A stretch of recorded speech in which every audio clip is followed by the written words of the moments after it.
We're live! Welcome once again to another RL Live. We're back ready to talk about the finale of Mandalorian. It was definitely one that we all have mixed opinions of, so I'm looking forward to having this conversation. But the reason I am Nick, aka Goth Nick, the host with the most. But unfortunately, I decided to express an opinion today, which meant I was angry. So most people would simply just talk this through and kind of give their opinions to their friends or the people that were calling them angry. Me, I embraced it. I decided to go full goth today. So I'm here with my Jack. I'm here with my Death t-shirt. Today I am Goth Nick, and I'm all about the anger and hatred. So I'm enjoying this. And thank you guys for enlightening me, because the world was just too much of a nice place. And I decided, yeah, let's just shit on it a little bit. So that's good. Talking about the guys, we are with Din the Booze Hound. What you say, Mike? I am Boozy. Boozy's with me. I've got a green drink in honor of Din Grogu. Also, 420. Also, it's luminous and it kind of looks like old Mountain Dew. You reckon you're Tastes fucking good though. Like in your sleep tonight? No, but I reckon my piss might be a funny colour in a bit. Mate, take pictures. Take pictures. We're also here with how it should have ended. Fast and Furious. Don't send the pictures to the group. Oh no, you can just send them directly to Nick. Send them to Alan. Alan still owes you one because of the disrespect that he provided upon your house. Again. Maybe. But no, he's still talking about the thing. But I'm going to buy my own Nick Cage one, and then I'm going to make him fight, and I feel like mine would win. Send us a picture of that. It just reminds me of that Godzilla. Let them fight. Basically, I feel like Nick Cage might start fighting and then forget what he was there for. So therefore, he's Dracula. Dracula. I feel like Pedro Pascal will win.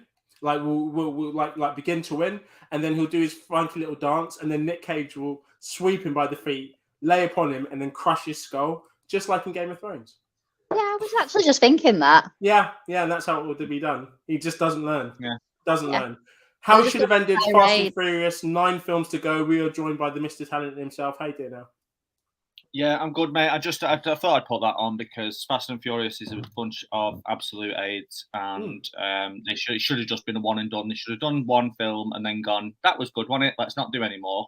Yeah. But instead, they're now on film number 10 of this fucking bullshit everyone wants to be in, apparently. Yeah.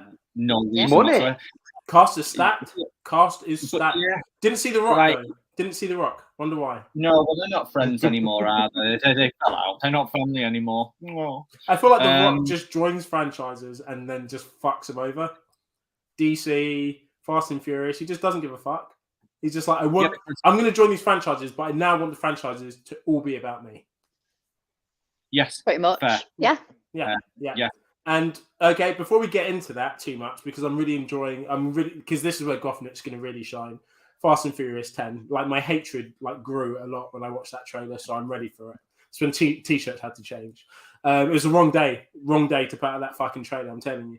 And also we are joined by the lovely anime Amy. How you doing? Hi, I'm doing good. Hey girl.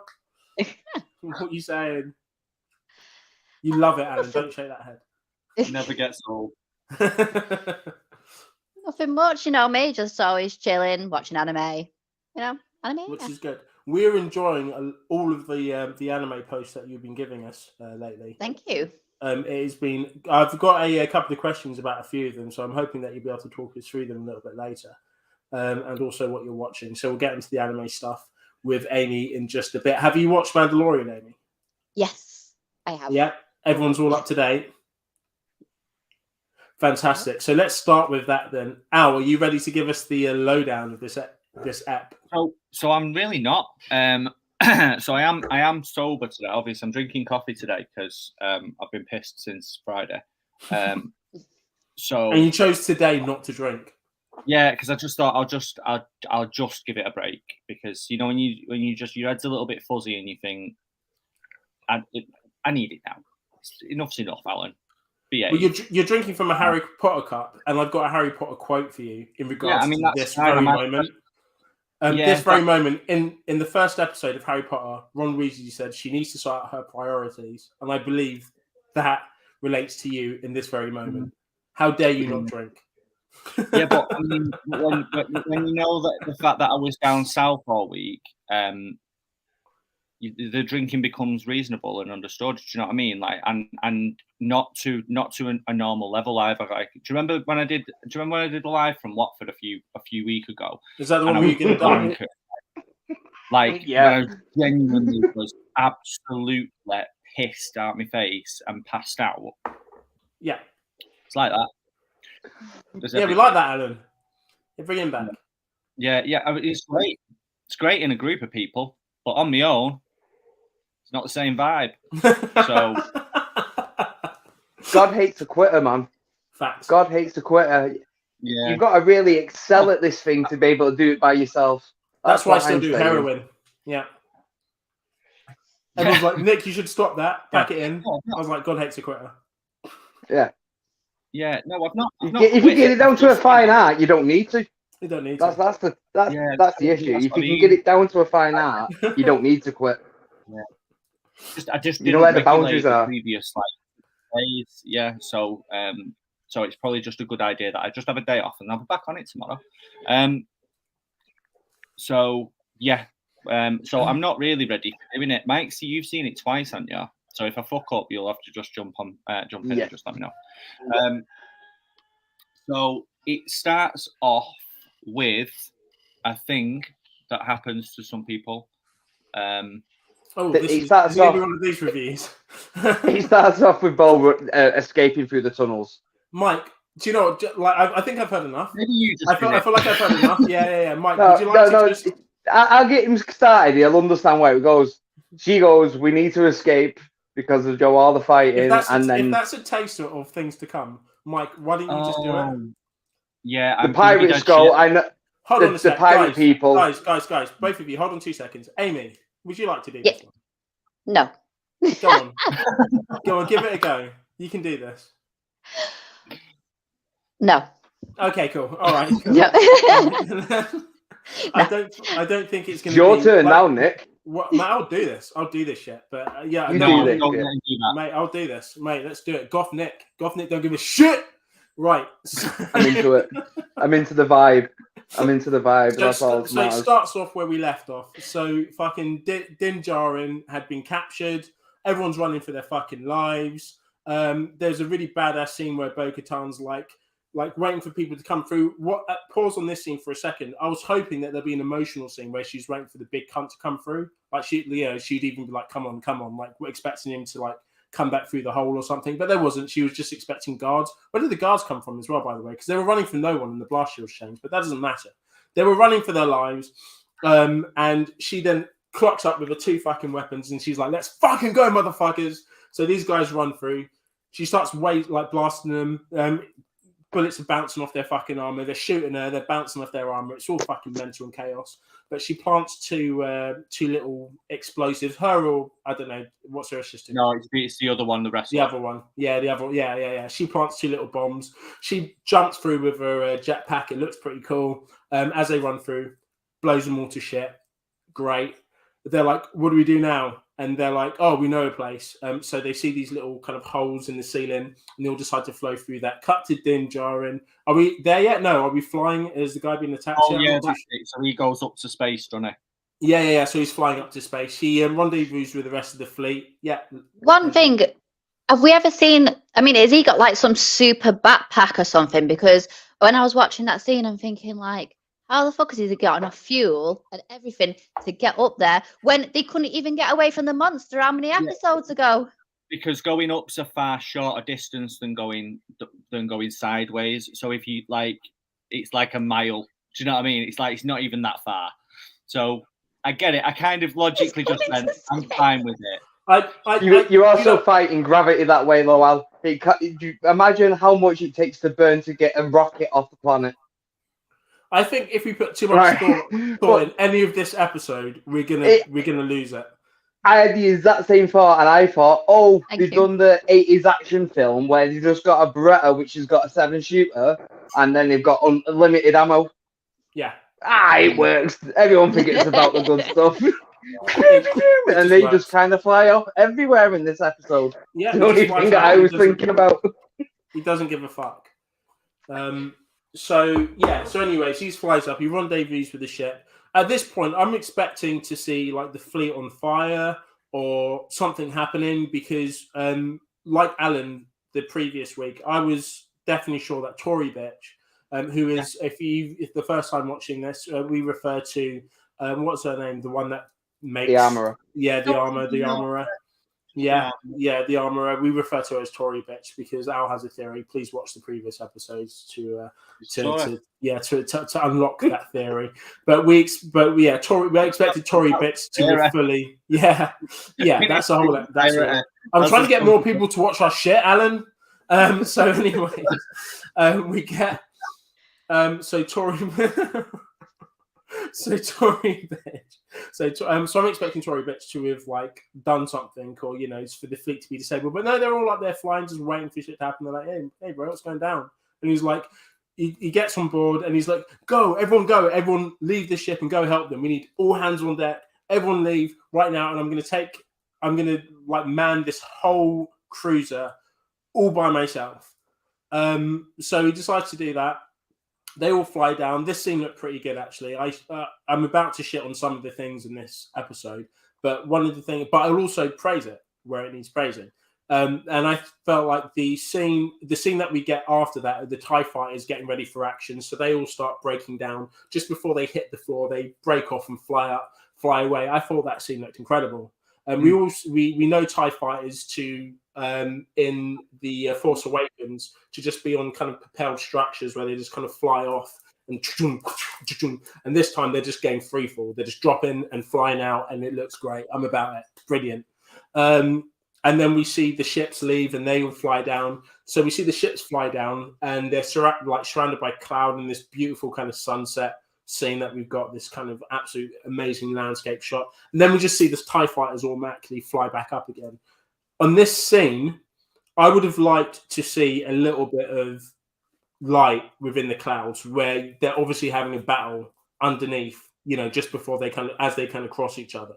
Like inevitably in all the Star Wars, I'd say the kind of more recent Star Wars movies, when TIE fighters and X-Wings cross each other, they always have that little bit of a kind of shootout and they come back and they start doing their actual fight.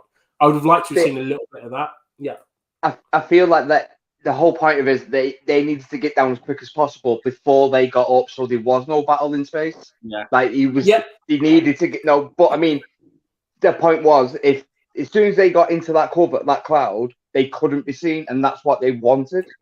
So even if they was coming up, they wouldn't have seen it anyway. Unless you're talking about just the green going up into space, which I can't maybe just like, I'm not even saying like I don't even want them to have a battle, but they would have had to have crossed paths as they were going up and down, and just to see a little bit of kind of like within that, just like as it was kind of panning out, just to see a little bit of that, and then the TIE fighters fly up.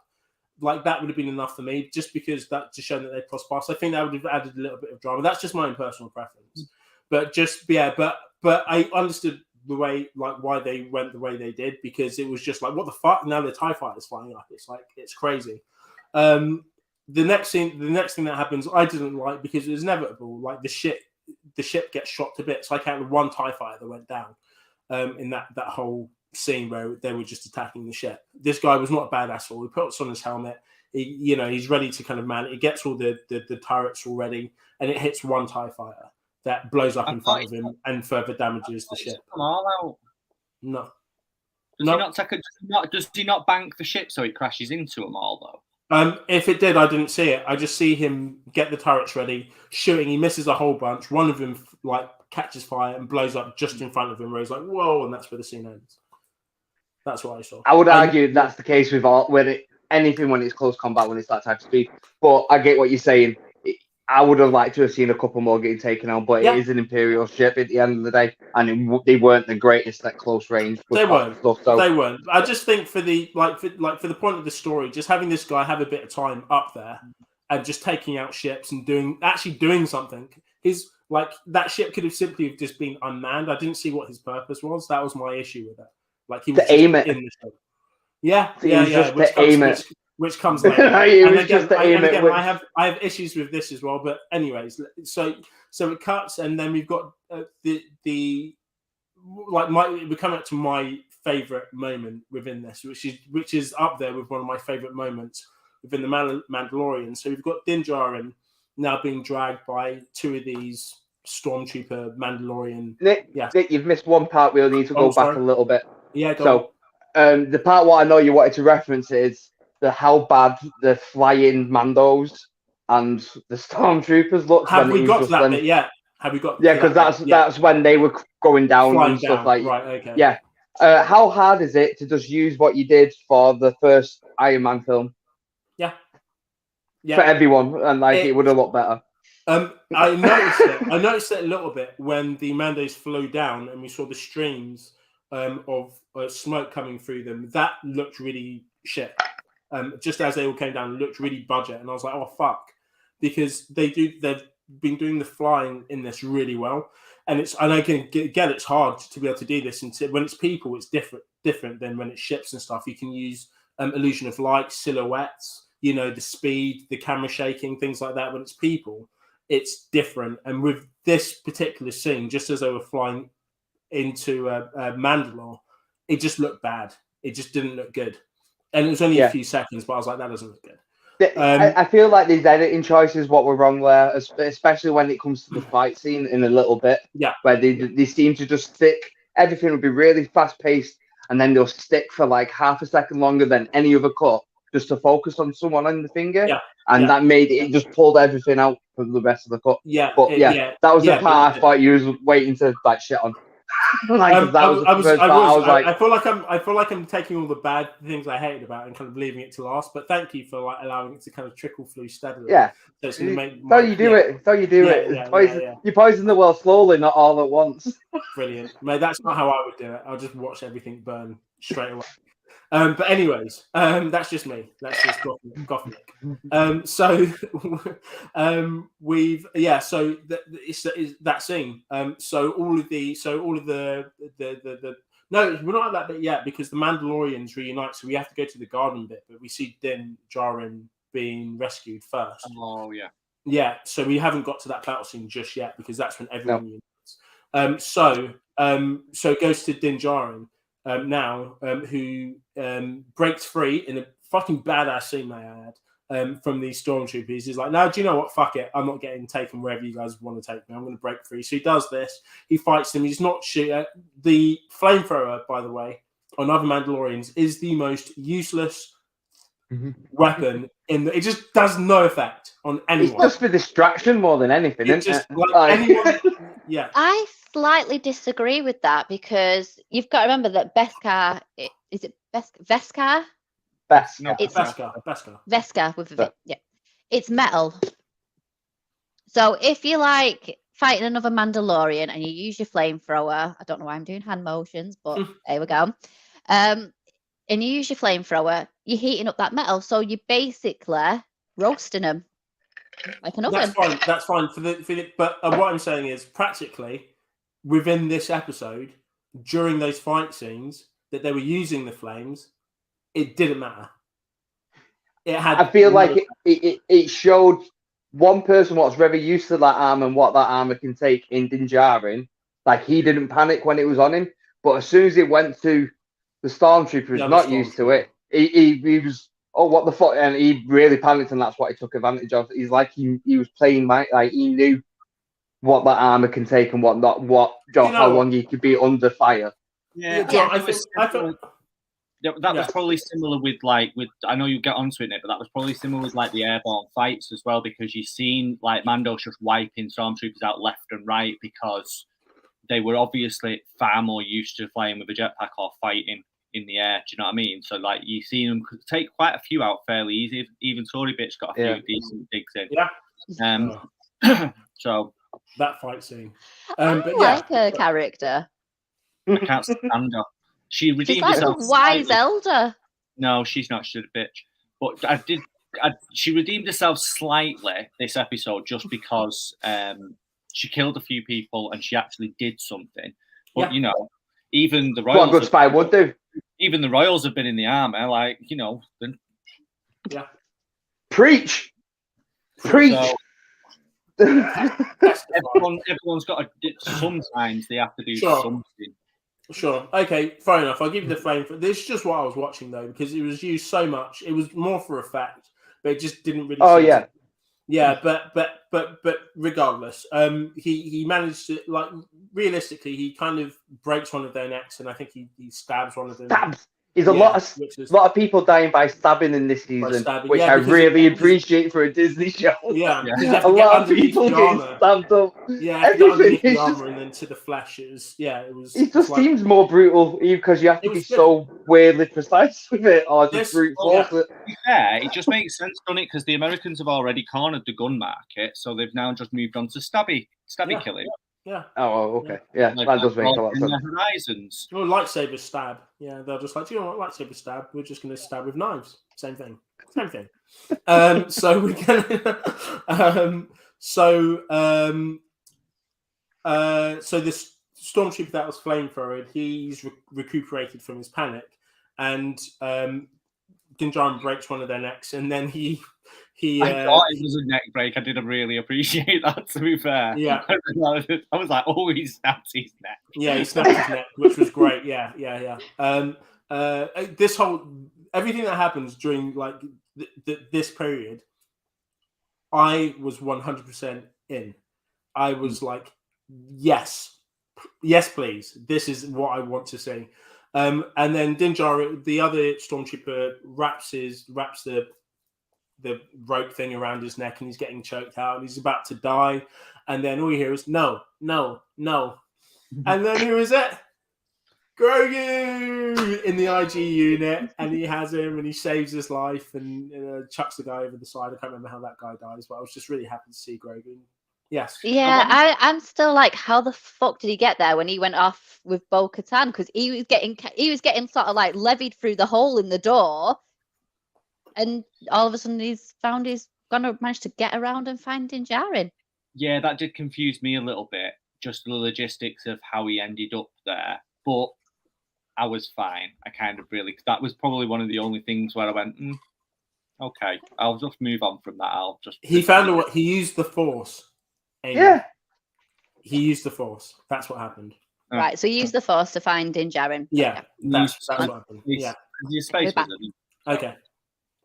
Din Djarin's like, right. I didn't like the choice of words. He says, okay, right, so we need to find Moff Gideon and take him out. I just thought it could have just been said any other way. This was one of the things I was like, oh, why'd you say that? Because it just felt a little bit lazy to me. I just thought, we have to, even just stop him, would have done for me. Just like take him out. It just sounds like, I don't know. It was just one of those things that stood out for me. Do you remember when we watched The Last Jedi? Yeah. And that one, and I couldn't understand how I felt about it, but there was that one line that kept on that bugged me a lot, and it was that line from Rose where she comes up on that half AT and Finn's laying on the ground. She's like, "Need a lift?" And I was like, "Need a lift? Need a lift?"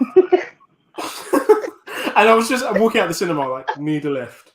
And I just sat there. I remember talking to you guys. I remember just drinking a beer outside. It's like, "Need a lift?" And I was just like, that's really shit. That's a really, really fucking shit line. That was when I turned. That's when I realised that I fucking hated that line and I hated that film. And it was kind of... I've just wiped that film from my mind. I hated it that much. The last two films have just been wiped. Yeah, I wish I did, but that film stayed with me because I was so badly looking forward to it. I think that's probably why I fell harder, because I did a lot of the promotions for that film for the Red Line channel. It got loads of our followers. I was in all the chats about it. There was the fan theory, there was the lore, there was all the different things that could happen off the Force Awakens, and which I liked. So it was just a really exciting time and moment to be in it. I put this as like the flagship of all the trailers because it was done really well. didn't give us too much. It was just amazing. And then to get what we got off the back of that, I was just like, I just don't understand life anymore. Like, it just, nothing makes sense. That was the seed of Goth Nick. That was when that was planted. Yeah. That was when Mike was like, come with me. Yeah, like, come this way, my child. It's okay. I can teach you the ways. Yeah, exactly. Yeah, stairs to heaven usually goes up, but Mike's stairs went down for some reason. But I wasn't mad about it. It was fine. So, anyways, Din Djarin and Grogu are now on the way to take Moff Gideon out, and in it, right? We gotta take him out. I was like, this is a. Anyways, it's a very 90s action film. It was just, I was just kind of like generic sort of line. Yeah, but, I was going to say they've lent into the whole 90s action thing quite a lot throughout the whole of this episode, and I appreciate the shit out of it. And I think that's probably why. And it's probably why I like it. I've got a lot more of a soft spot for it than you've probably got, Nick. Because I'm just like, but I like that. That is like my era of action film. Come on, it makes no bollocks. It doesn't give it, as long as it's got a good fucking happy ending and there's been a load of people stabbed, I'm happy. which is fine. What if happened? I was watching like a 90s action movie, like I wouldn't mind that because that's what I'm in for. Anyways, but then comes the thing that I really love, and there's just these blast shields, which takes me back to obviously episode 1, and I was just like, right, this it's like a fun callback, but there's guards I still don't understand why they were there. Like, why weren't there just guards like at the end? But anyway, because there's nowhere else people could go. But anyways, they needed to be at each level of these blast shields because we've got this amazing thing, because it's going to be really cool. What's the R5?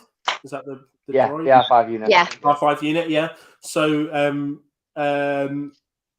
Mando's like, R5, I need your help. So R5's like, oh, we get a little kind of R2-D2. Oh, he looks over the side. Oh, he's a bit scared. Oh, what's he going to do? Oh, I don't know. I really liked when he peeked around the corner. I'm not going to lie. I fucking loved it. I was like, yes, get it. I liked this, for me, like that, like R5, and then the score that was put behind it. I don't know if you guys had paid much attention, but it just gave me proper New Hope vibes. Like, just like droids, like R2 and C-3PO wandering Tatooine by themselves kind of thing, that kind of music. It kind of reminded me of that, just like a lone droid. So I was fully comfortable with all this. I was like, that's beautiful. That's really nice. So anyway, he flies down. He puts his cock in the system, and he starts filling it about a bit to open the blast shields. You can't just brush over that fantastic. You can. It's fucking fantastic. Put his cock in it. Put his cock in the system. I've never thought about it like that before, but I'll never think about it any other way now. Yep. This is Goth Nick. Right. But anyways, right. Favorite Nick, I think. I've opened a new beer. Oh yeah, what's this? Looks very gothic. Albino Squid Assassin by Brewdog. I'd never seen it before, so I thought I'm gonna buy it. It was like $1.20 a can. Mike, if you told me that you want to go see a band called Albino Squid Assassin, I would be there front and center. I can't see if you can see the artwork, Bring it a bit closer. Oh, that is incredible. Like, I'd wear it as a band shirt and everything. It's like a big Kraken. I love it. Oh, yeah, I like it. Right, so it's a red rye Indian pale ale at 7.4%, and holy shit, it packs a punch. Dirty bastard. That sounds lovely. Really drinkable, but like, got some bollocks to it. I appreciate that. Do really appreciate I can't wait to have like one more of them and be absolutely shitting. Fucking hell. Sorry for the what are you drinking? Wine. Oh, good lad. Guys, hold on, literally 2 seconds. Talk about the albino squid assassin to yourselves for just 2 seconds. Yeah, I'll be 2 minutes as well while he's sorting his drink out. Okay, Amy. Should we talk Okay. about whatever? Let's talk about. You've got to enlighten me because I haven't watched any anime in a while. I haven't even caught up with Attack on Titan. Like I haven't seen the last part of Attack on Titan yet. Wait, where are you up to with Attack on Titan when you say the last part? Because the actual last part isn't out yet. Well, no, I meant the last season, like the last part. What was out? Like I haven't caught up yet. Like I've still got that left to watch. But I want to know. I need a good. Oh, I've lost your mic. Fantasized vampire anime to watch. Have you watched Hellsing? Oh no. Well, Hellsing what should I Ultimate. be I'll put a post on my site for it in a bit later tonight. Hellsing Ultimate. It's available on Netflix. Buzzing then. And that's like I'll a get that dark. watch then. Yeah, that's a dark anime. It's really good. Oh, sick. There you go. Because the last thing I watched might have been Castlevania. Like that might have been the last Which thing. was great. I love that. Watched. I really enjoyed Yeah. that. Yeah. Really enjoyed it, but I haven't watched anything since probably. Yeah. Like Joe properly. I dip in and out of like One Punch Man and stuff just because Joe memes. Like, One Punch, yeah. One Punch I Man. could just watch it and it's just a fucking meme. I love it. It's top. But like nothing Amy, thank serious. God for you because we are literally all just going to be hooked on anime soon. Like nothing else is going to matter, which is great. I'm about that. And it means I can then we've got Invincible coming out as well. And then it just leads into watching even more better stuff. Exactly. Well, they're doing a live action version of it now, aren't they? With Jeffrey Dean Morgan. I'm half happy about and half also really worried about because it can't be anywhere near as stupidly violent and close to the edge as an anime and get greenlit and people be cool with it. It just won't happen, even if it's HBO. But this is the thing about animes that people don't understand, and they're like, "Oh, you're just watching a cartoon," and it's like it's not just a cartoon. It goes to those places, and it adds that gore and everything else that you can't do with TV, no matter how much CGI. And fair enough, if you use the Mandalorian as an example, it's come a long way, but still, it's what is that? What is that? I was going to say, is that? Oh, gosh. Yeah. Good lad. Good lad.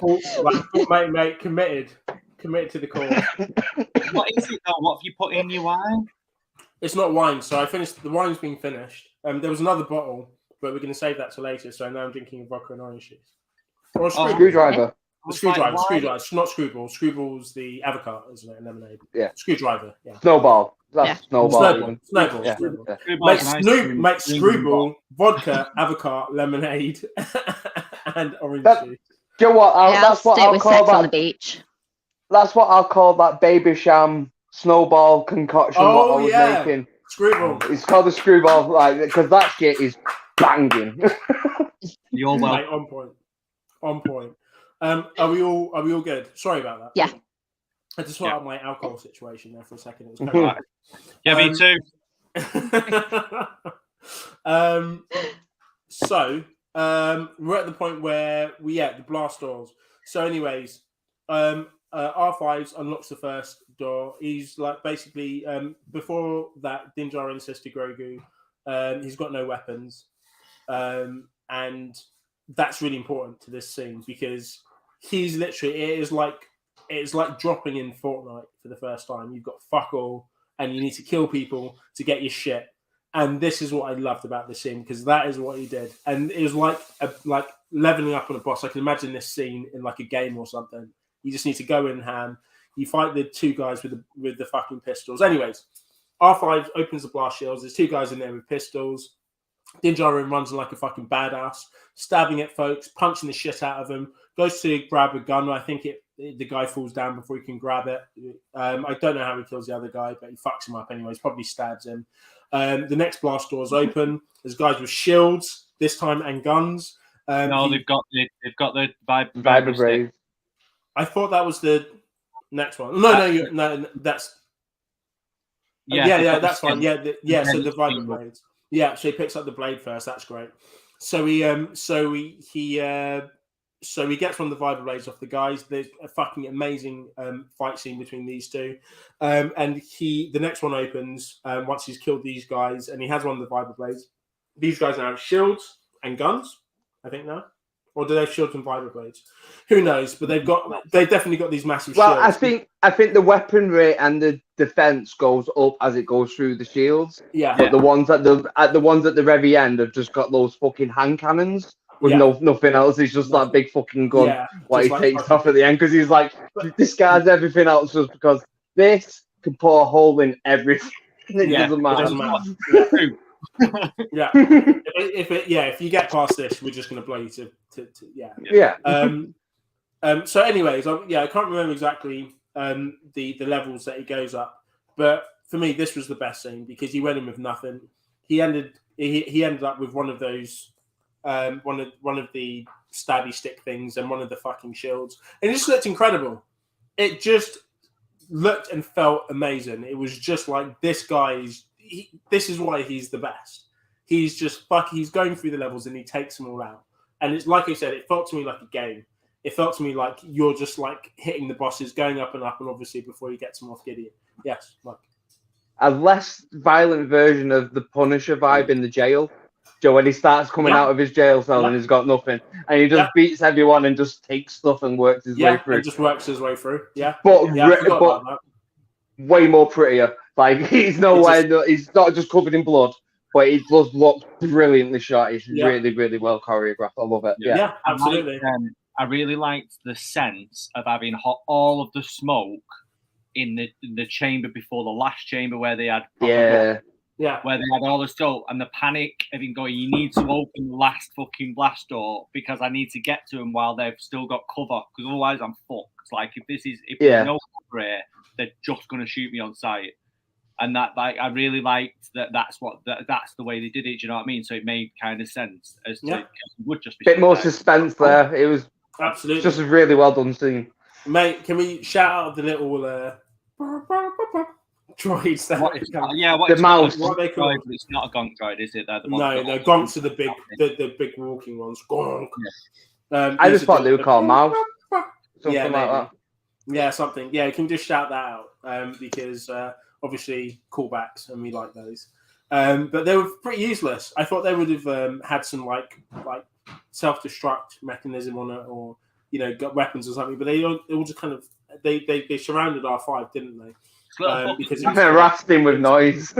Yeah, with the little police sirens. Yeah, they kind of bumped into him, which is just little fucking grasses. He's over there. That's all that. Little rat hunt. They should make that instead of the. They should just make that. He's over there. Fake Scouse accent. Yeah, proper Scouse accent. Like. Over there. Yeah. Played by O'Shea. Oh, that's brilliant. Shout out O'Shea. Battle against who's he playing? Sol Khan. Yeah. In Liverpool in sometime Premier Battles, but it's going to be incredible. We've also it's in the summer, I think. Yeah, we've also got. Say again. Is it it's undisclosed, isn't it? Is it number 10? I think so. I know it's like a special card. On it. And it's Faster Than Furious. Like, but good. But not shit. Because in terms of they got like a load of big names, and when this is now the 10th one, whereas Fast and Furious did that, but in a shit way. Yeah. Got Jason Momoa. I'm not asked though, you know that. I'm actually. We'll get onto that. Let's just get through this one. Okay, so Din Djarin gets through all the levels and he emerges victorious. And then they come to a chamber where they see Moff Gideon's clones that he's made of themselves. Harry Maguire is fucking shit at football. What's he done? What has he done? Why is he still on the team? Why is he still on the squad? Prick. United are losing. Fucking What's the score? Well, 3-2 on over the 2 legs, but it's 1-0 this game. Just out of curiosity, who are they playing? Sevilla. Oh. Even. I just did like the most Mancunian Salford thing ever. Yeah. But yeah, there you go. 8 minutes in, we're 1-0 down. Fucking set of pricks. What did There Harry you go. Maguire So- do? Like, just watch. Oh no, literally, got caught with the ball at the edge of the box, and then they just took it off him and scored. Well, of course they would, because he's shit. He's shit. The only thing he's good. The only thing he used to be good for was headers. Don't get me. Nah, he's got a massive 50p heads. He couldn't direct but now anything. he fucking shoots it into the crowd. It's like he's trying to kill a fan. It's like, what are you doing, Rob? Like, what are you doing? Don't Maybe get me that is started. Mate, Sorry, let's get back to Mandalorian. The last United match I watched was United versus Liverpool, and it's been hard for me to. I decided to pay the additional subscription for Now TV to enjoy that game. I had beers ready. I was like, I've got the evening. Let's just crack on and watch it. And it was the worst mistake of my life. I give up and started making a curry. I remember texting you after. It was like 3, 4. Oh shit! No, I'm just gonna make him food. I wish I'd have stopped at 4 as well. Anyways, this isn't a football channel. If you like football channel, go watch Sarcasm City. They'll be talking about this now. Yeah, we're talking right about now. Yeah, but but not if you're watching this, or if you're watching this and you feel like they're better than us. You wouldn't want to be watching. You want to watch us talk about Mandalorian. That's what you want to do. Yeah. No, I don't know. We love you. I don't know. Go on, let's get back to it. Where were we up Let's to? get back to Blast doors. I might nip onto sarcasm. I might nip and watch that.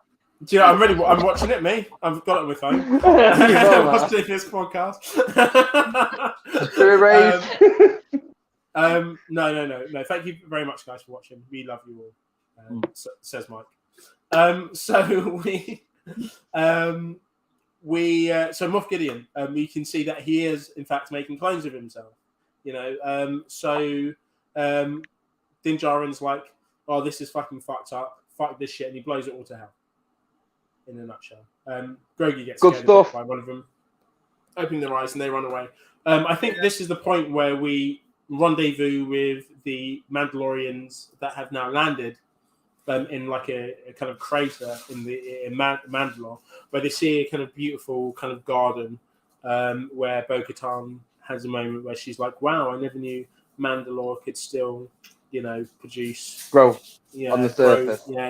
Grow stuff." And he's like, "Yes, all it needed was space to grow or whatever." And then they go, "Right, this is beautiful." Anyway, should we get back to the fight? Yeah, let's do that because all the ships are coming in, so they all fly off. In true Mando style, I love it. Like this moment of like absolute love because their planet definitely isn't dead anymore, but we're gonna go and kill everyone what we can find. Yeah. And the other guy's like, the other guy can hear all this that's in the ship, and he's like, "Do you know what I'm going to do to maintain Mandalore? I'm going to drive a fucking ship in it." So let's just do that. Exactly where that garden is. Blow it to hell. Fuck it all up. He's living his goth life. But anyways, they all rendezvous with the other Mandos that are coming through in the ships. They've all dropped down now. It was one of the most arguably worst scene, like CGI, that I've seen, I think, in The Mandalorian, with them flying to attack. The scene that actually, on contrast, looked really good was the stormtroopers flying out of the base to attack, because that actually looked all right. So I didn't quite understand, was there two different teams? Where they're like, yeah, this is Team A, this is Team B, you guys focus on the Stormtroopers, you guys focus on the Mandalorians.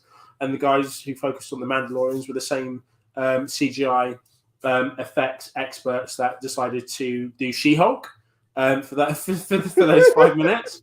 I don't know what happened, but it wasn't good. But nevertheless... I think that's what I was talking about before, because it all the stuff with the Stormtroopers was shot the same. It's all just quick, smooth edits, and you weren't getting stuff frozen on members of like different Mandalorians. It'll freeze on it, and it really pulled me out. And I feel like that was the thing where I noticed how bad that part looked. Yeah. But like you said, all the Stormtrooper stuff, even when they was getting all stabbed up and stuff, they always looked really good because they weren't having that half a second freeze just so you could see who it was, what was doing the murdering. Yeah, exactly. Yeah, and he just really, I get it completely. It was like jarring, like, and it doesn't happen in this show. It doesn't happen. Like, in this it show. just It's not, it just doesn't happen. Like, so I was just like, it kind of pulled me out a little bit, and which is a shame because this is a battle I want to see. It's a battle that I want. You know, this is what it's been leading up to, and I liked the balls. You know, these guys had the fucking balls to go, right, we're going to do a fight scene, but this shit's going to be on fucking jetpacks. We're going to land and do the shooting shit that we've seen before. They're going to fucking go absolute ham and they're going to fight midair. And when they was all approaching each other, so they kind of turned the cavern and we had that amazing pan of the Mandos flying in and then the stormtroopers flying on the other side. Looked good. The clash part looked really good. That looked good. That looked good. Good. Yeah, when they did the close-up and the individual, like Mike was saying, the individual fights where they're kind of hacking people that are just kind of skimming past and stuff, that don't look good. That looks shit and cheap. It don't look good. No. Everything else before then, yes. Everything else after, no. I feel like if they made the choice to do that from a longer range, so they could get away with Joe with it not looking as clean, but you could see Joe more violence on the screen, it would look well better. Imagine a pan. It's like Lord of the Rings got away with doing it. Yeah, because you can just do as much. Yeah, like he could have done like a very, really small version of that, and it would have looked. I wouldn't even have minded close-ups of them going, Bo-Katan with the sword, and then the stormtroopers coming in ready, and then we got that long pan, and just the whole fight, just blasted people falling out, just a pan of it. That would have been beautiful. Why not do that? They already had the shot. They really had them coming into it. Just keep it there. But no, they decided to go close. And I think they wanted to give us, obviously, focus on the main characters and watching them kick ass a little bit. And that's fine, but just make it look good. It did not look good. It's about that merch. It was all about the merch. Like, are we going to make this money? Right, we'll give close-up shots, what we can sell, like, and make figures from and stuff like that. It felt cheap, like you said, but for a different reason. Like, it just felt like a little bit money grab it instead of go art first. I'm going to critique this just after we run through the story, but I feel like I got a lot of that in this episode. It felt very Star Wars. It just felt very fast. It felt very Star Wars. Yeah, it felt like in Star Wars fashion, they rushed the last episode. In traditional Star Wars fashion, they were, and I would say arguably the only one that they didn't rush was Revenge of the Sith, episode 3. I would say they did. That wasn't. They probably that was the only one out of all of them that I don't feel like they rushed. I feel like they rushed Return of the Jedi. I feel like they rushed that bullshit other one, Rise of Skywalker. But I feel like they rushed this. But Revenge of the Sith or Return of the Sith, whatever, or Revenge of the Sith. I don't think it was rushed. In fact, I thought they put more into this than they did the previous. I just didn't love it. But it was definitely, there was definitely more put into this, a lot of time and effort. Because it's the very, very high point of a very low film, though, that ending. Yeah. Like, it's a very big high point in a very terrible film. Sure. In a very terrible 3 films. At least, like, Force Awakens has some really good high points within it. Before it bottoms out a little bit and goes down and down and down. The Force Awakens was something that sorry, Mike, Alan, go on. No, I was just going to say it didn't necessarily feel rushed to me, but it did feel like, you know, when you watch them shows on like there's been a bunch of them at the minute on Netflix and stuff where they don't know if they're going to get another season, so they tie everything up in a nice bow at the end. It felt like that, where they just went, we know that. So obviously they just made the celebration announcement where the current run of seasons and series are all going to culminate in a cinematic event, and it was kind of like they went, we might not get a season 4 because we've got this film coming, so let's just tie it all up now and we can go fresh into the film in like 2 years or whatever. It did feel really intentional, like in that way. And also like Disney just being like, toys, look at all these toys. Yeah. Everywhere. It left one or two moments what are opening up for Ahsoka, but not Mandalorian. It's opened the stuff about the cat. Oh no, what's she called? The mental one, what electrocuted the guy. The clone scientist. Yeah. Yeah. So that's still out there. That we know that stuff's there. We know Thrawn and stuff like that. So he's done a good job with that.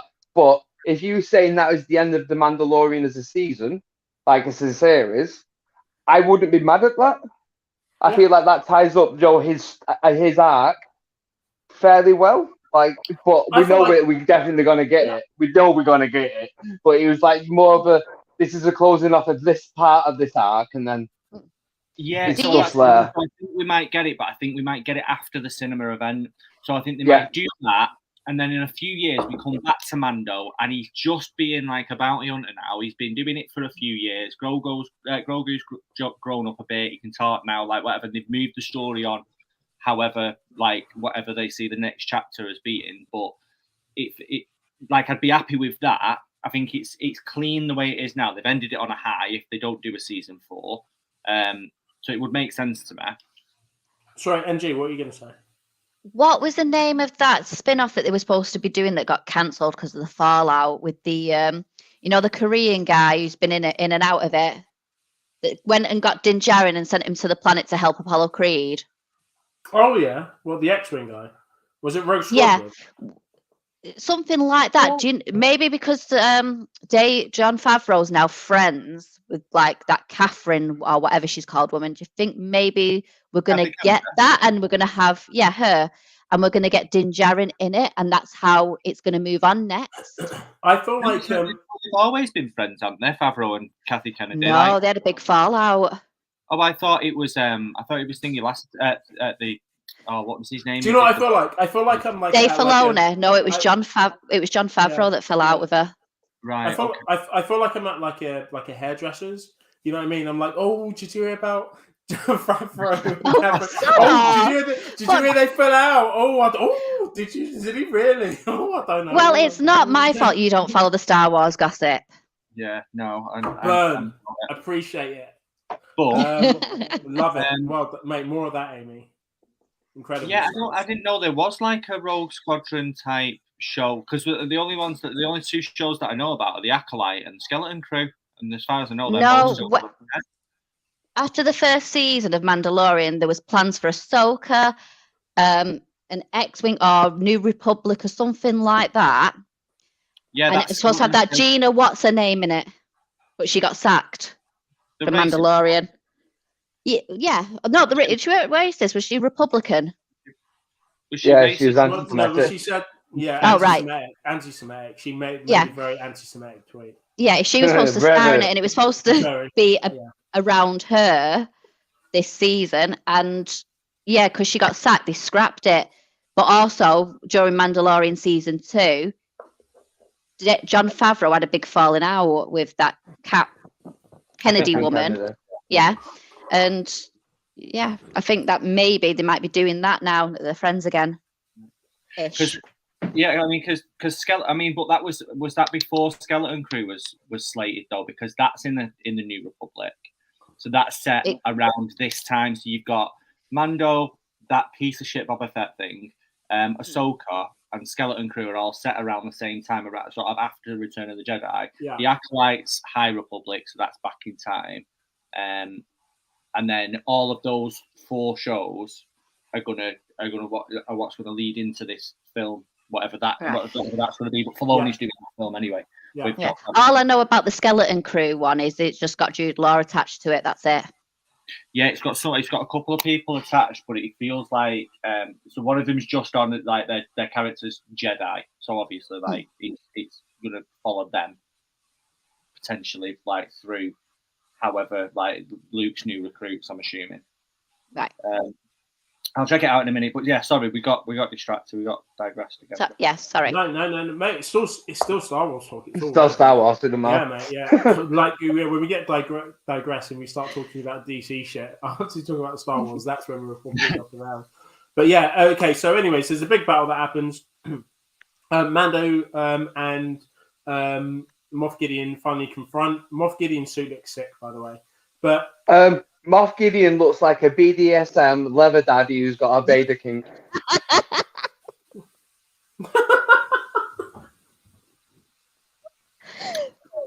That is 1 million. You can't tell me any. He's even gone. Oh, I like the Sith so much. I'll put just half the amount of little crowns on my head than fucking Darth Maul. Yeah, I like the way that the guy. crown. I like the way the horns go shing when he puts this. He's a weird guy. He deserves to die. Like that guy was Did he, though? weirdo. Did he? We'll get onto that. We'll get onto that. Anyways, I wasn't impressed by what follows. What follows, I wasn't particularly happy with. But anyways, Moff Gideon I'll change your mind. I'll change your mind with it with one sentence when it comes up. Okay. Honestly. Okay, mate. So please do. So sorry. So sorry. Go on. No. Go on. Because you're talking about what we were talking about previously. Yeah. So it's Jude Law that's listed as just Jedi. I'm not overly happy about that. I'm not gonna lie. I'm not. I like Jude Law. Nah. Like his film. He's gonna play it as close to like Obi, but our Obi-Wan Kenobi. Like he's gonna play it as Ewan McGregor-esque as possible. Yeah. It's the only thing he could do. I feel he's either going to do that or he's going to try and play the same thing that he does in Miss Marvel, in Captain Marvel. He's going to try and be like the mentor kind of thing. Yeah, and that fucking stuff. Nah. Yeah, it makes me feel a bit dirty, like thinking about him at all. And him touching. Is it because of all those dreams? No, it's just because of his face. See, I could see him playing like Joe, a Sith apprentice, Joe, much in the same way as like Joey the Talented Mr. Ripley. Like I could see him doing that kind of thing. Like, but as an older man, I don't know how well that would work because it's not got like genuine charisma. Yeah, I mean, on the flip side, I mean, I would. Yeah, but that doesn't say much, mate. He's dry as fuck. Like he's the driest. Not after he meets me. I get that he's probably like a wow. I get that he's probably like a looking fella, but he's just. I'm surprised you're not more of the Moff Gideon type at the moment. Anyway, you big goth. Yeah, whatever. It felt weird that he had loads of clones that were all his age. Do you know what I mean? What? Yeah. Did it not feel weird to you that he had a bunch of clones that were all his age? Like, just like. Yeah. Oh, just want to say, I called it on the dirty word thing, the midichlorians. Did you? Did they say it? Yeah. No, but I said that's what he was after. Oh yeah. So yeah. But because it's now considered a dirty word because that's George Lucas trying to explain the Force. They didn't say it. They just said it as the Force. Yeah. Yeah. We all owe MG a cocktail. Fair. No, I'm going to be a technocrat here. I'm going to say no. Unless they actually say the dirty word, no one's getting shit off me. You're such a stickler. You're such a stickler. Like, why? Don't worry, Amy. I'll make you a drink anyway. Don't worry about that. Well, you promised me the Avatar drink, Mike. Yeah, exactly. There you go then. There we go. On the flip he's a side, good bloke. We love Mike. Yeah. On the upside, it's got Kelly Condon in it, which I'm fine with. She can really fucking act. And it's got this guy who reminds me a bit of Briggsy. I can't see that. Can't see it. Oh yeah. Oh. Is it just because he's ginger and... Yeah. And what? Just ginger. Plump. And what? Just ginger. Plump. It's one of my best mates you're talking about, mate. What are you talking Hey, I'm fat. I can get away with it. Yep. I just said ginger. Touche. But yeah, Josh, you're not fat. Just you are fucking butt. Just a fat dick anyway. Just a lot of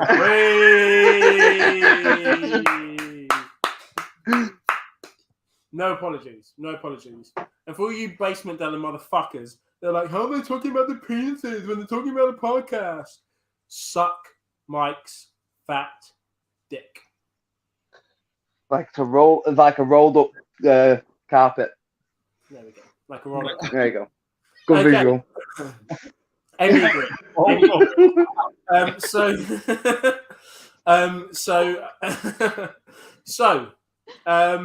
Look at mine's gone shy. He's holding his dick. No, I was trying not to laugh at my own joke that much on the internet. Right. So Moff Gideon's like, so they're all like, okay, we're gonna go fuck him up, and Moff Gideon does a very Darth Vader thing here, and he goes, no, I'm gonna handle this myself. Dun dun, and he walks away with his cape flayed. Did we all get Darth Vader vibes? Oh yeah, that's what I was. I'll because do that's it a quote. myself. Yes, like, I'll do like this is the Obi-Wan. thing. Yeah, Obi-Wan. Yeah. Yeah, exactly. Yeah, that's exactly what he does. I don't think he's quite at that level, but appreciate the callback. Well, give that away the fact that he was a shit Grievous. And General Grievous is like pretty shit. Especially after he's had his ribs crushed in and shit, and his eyes coughing everywhere. Yeah. Like Killed by Obi-Wan Kenobi with a blaster. That's So how he would ever be uncivilized. known. So uncivilized. So Yeah. uncouth.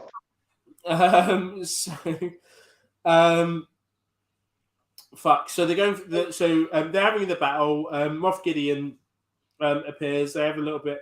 Moff Gideon does his usual fucking long-winded monologue. I don't know why Din Djarin just didn't shoot him in the face then. Well, no, because the monologues to Finger, the monologues to Bo-Katan, because Din Djarin walks up halfway through the fight, doesn't he?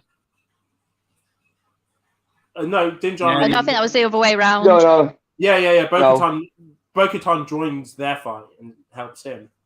Because Grogu's on his own fighting. Yeah. And then he leaves to fight Grogu. Yeah, help Grogu. Yeah. Fuck's sake. Got distracted by our wild conversation. Well, he does monologue twice. He monologues a lot.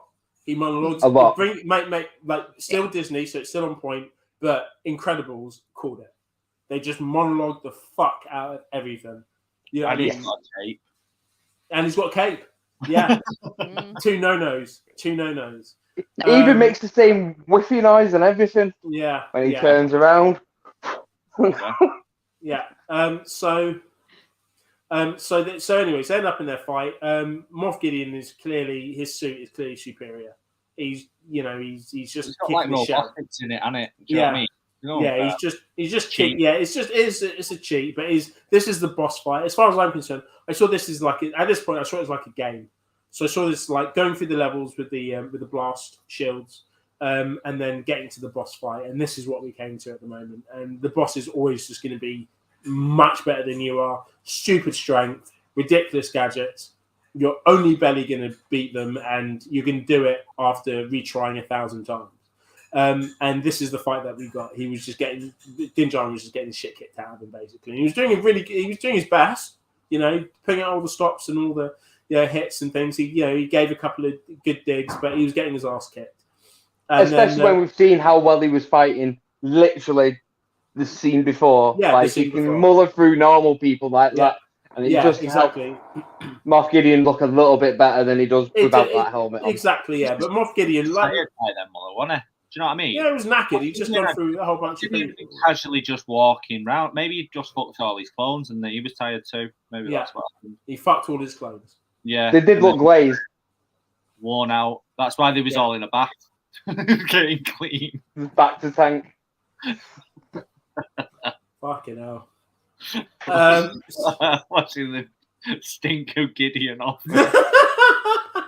Oh, see, no, I thought it was just because he'd ruined them that badly that they needed to get in a back to tank. He tore him a new one. Literally. Throw him in the back to tank. Make it new again.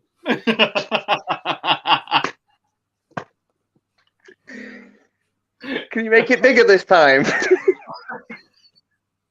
Eight tighter.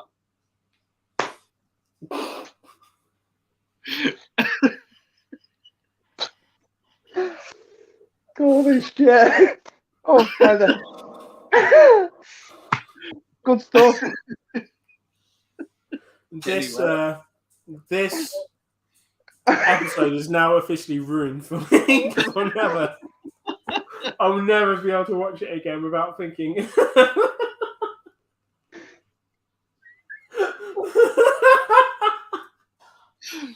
Why when that one's eyes open up so quickly and shots, he's like, I'm recovered so quick. It's like, not again. Yeah, that's what he just thinks is going to happen again. PTSD. I would say he shat himself, but it wouldn't be hard to do with what Moff Gideon did to his ass. You mean it fell out of him? It just right. Jesus Christ. Right, back on track. Nah. Moff Gideon fucking. So let's start talking about Moff Gideon fucking himself, literally. And let's talking about the battle. So To give him the force. Yeah. Showing me. That was a good one. That was subtle as well. I like that one. NJ, are you still with us? So anyways, we Dramatized into silence. That's hilarious. Maybe that's what he was talking about in his monologue when he said he'd give him the best of, like he'd give his clones the best of him.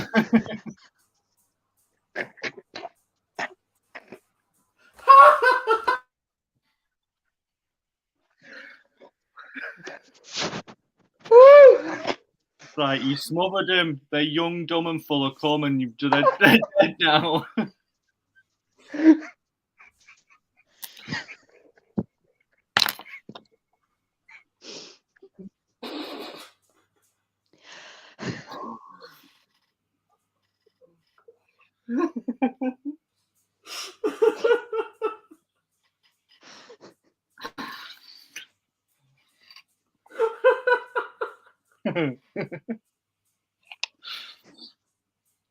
Sorry, Disney.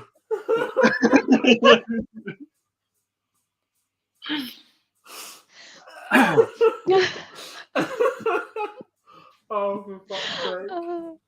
Okay, so.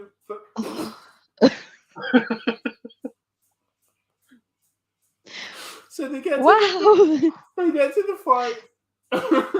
Fighting, and Din Djarin's not. Don't think we can move on now. No.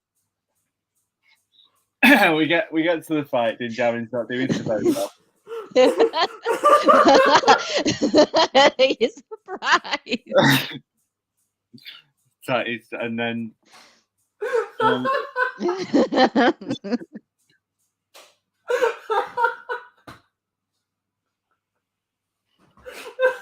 You've ruined poor Mike. No, Mike. I just hope he's not hurt his back laughing. I have 100% hurt my back laughing, by the way. I thought that might be it. I'd like to just put a timestamp on the funniest joke ever made. Red line history. It goes to his Fast and Furious 9 films ago at Alan. Incredible stuff. He broke Mike to the point where he's had to literally go off screen. No. You've completely. I tried to stay on track as much as I can. I can't. That was funny. That was funny. That was. This show should come with a hazard warning because injury may occur. Poor Mike. Injury may occur. Brilliant. Just incredible. Well done, Alan. Well done. I now really like this episode. By the way.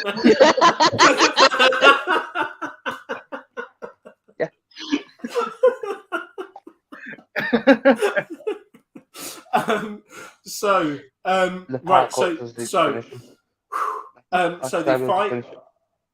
they fight. Mike, mute yourself. They fight, and Din Djarin's getting his ass kicked, and then we get the guards that come back in. What are they called? The Red Guards. What are they called? Praetorian Guards. Praetorian Guards.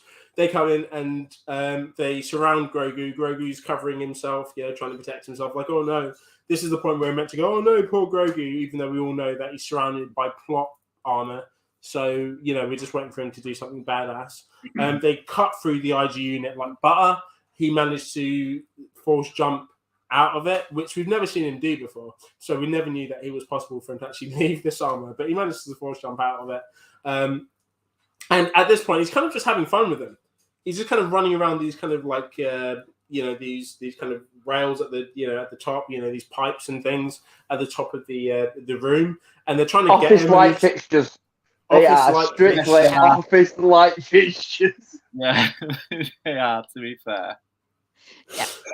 Mate, Alan's already giving me the giggles. It's not going to take much to get me off again. I'm telling you.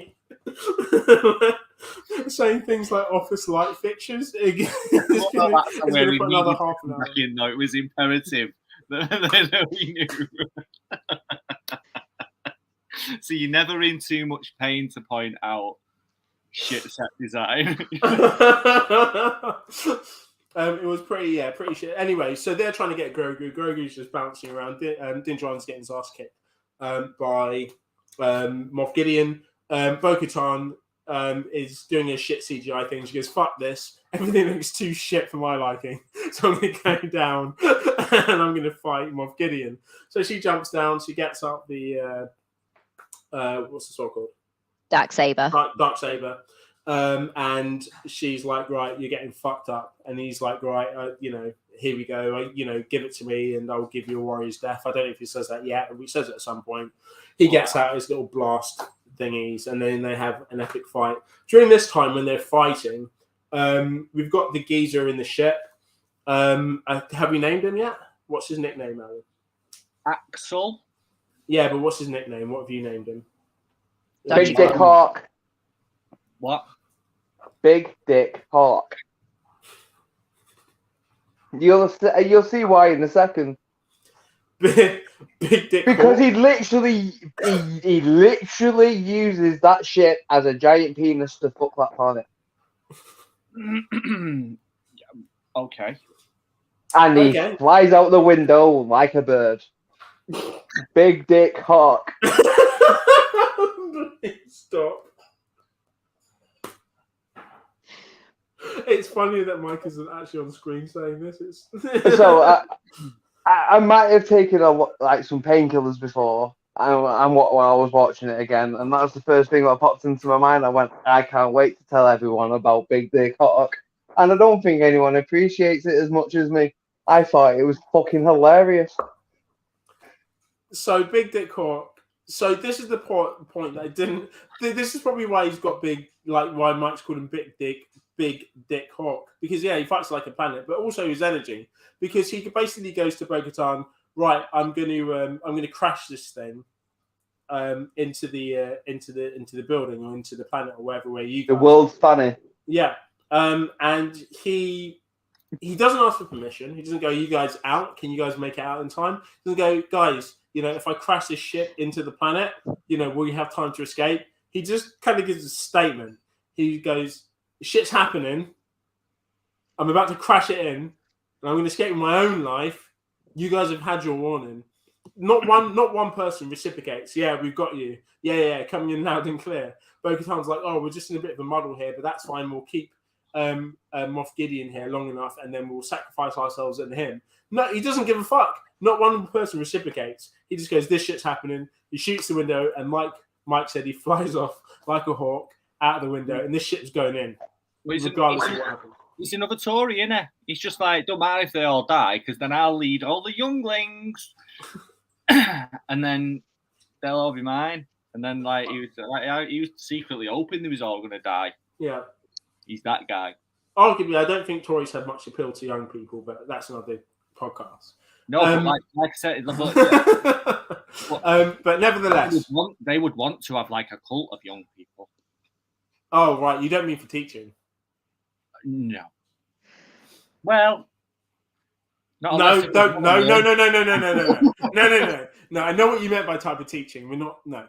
So, anyways, so he flies he flies the ship into where they are. At this point, Din Djarin's up, and he goes, "Oh fuck it, I'm going to help Grogu." And then we kind of get the fight that Alan, you were talking about before. So you want Grogu kind of freezing people while, like you said, potentially Moff and Bo-Katan, with the Darksaber, like taking people out while he's freezing people. We didn't get that, but we still got Grogu using his Force skills. Yeah, which to got working as assist. a team, which I really like. Yeah, to assist Din Djarin and help him fight off the Praetorian guards, and eventually win. At this point, Bo-Katan's getting her ass kicked, just like Din Djarin was. To be honest, didn't really help. Just kind of distracted Moff Gideon at this point, but then got her ass kicked. And then one of the key moments during this fight, of course, where he crushes her hand, which crushes the Darksaber. Yeah, in pieces, which I thought was pretty ballsy, because I felt like Funny. season 2. I thought that season 2 was Mike. Please don't. I'm like I can feel the giggles rising. It's not going to take much to send me off. Please don't. It's going to take. I thought it was what you were going to say. So because they put a lot of emphasis on the Darksaber and how important it is, but I felt really obvious to me because that Darksaber is too big for Grogu to hold.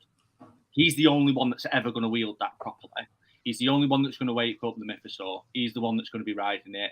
He's the one that's going to have a little mini Yoda hilt Darksaber, because that Kyber crystal's not gone. It's just a broken hilt. Yeah. That's just going to get reforged into ultimately Grogu's lightsaber. I thought it was more more Bo-Katan.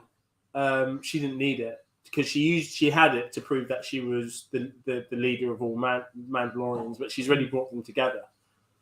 So I feel like it's more symbolic, but now it's useless because she is simply just the person that's brought everyone together. They didn't need that representation anymore. Yeah, probably. I thought it was more of like Luke tossing his lightsaber away, but with like a way that you can understand it and not be angry about. Yeah, which don't even get me. Yeah, it's just like we could have just done this in the first case. Yeah, but this is how it should have been done. Like it's just been wedged in there, like because we know the Darksaber's not done. Like we know it's going to be about again, like in a different format, maybe like Alan said, a smaller one. Just going into the lore, because you'll know this, Alan. Sorry, Mike. Just into the lore with the Darksaber. It was a Jedi Mandalorian that crafted it, weren't it? Of House Vizsla. It was a Jedi that initially led the Mandalorians. Well, it was the first Mandalorian who could wield the Force. So it was Mandalorian first and a Jedi kind of second. Yeah. Because he was of House Vizsla. Yeah, so I think he stepped away from the Jedi Order and was just like, I'm a Mando. So he was like essentially like a grey Jedi, but when the rules were a bit more lax, like back in the day, like old Republic. Old school.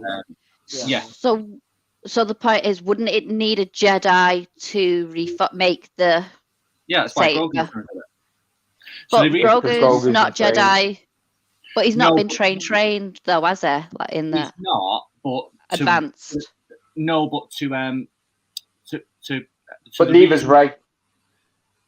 Yeah, but she's got the books though. But anyway, so the reason that but Grogu had time with Luke. I think that's more important, and especially when you're as powerful as Grogu is. And all the time, I think Grogu's more powerful. But how old is Grogu?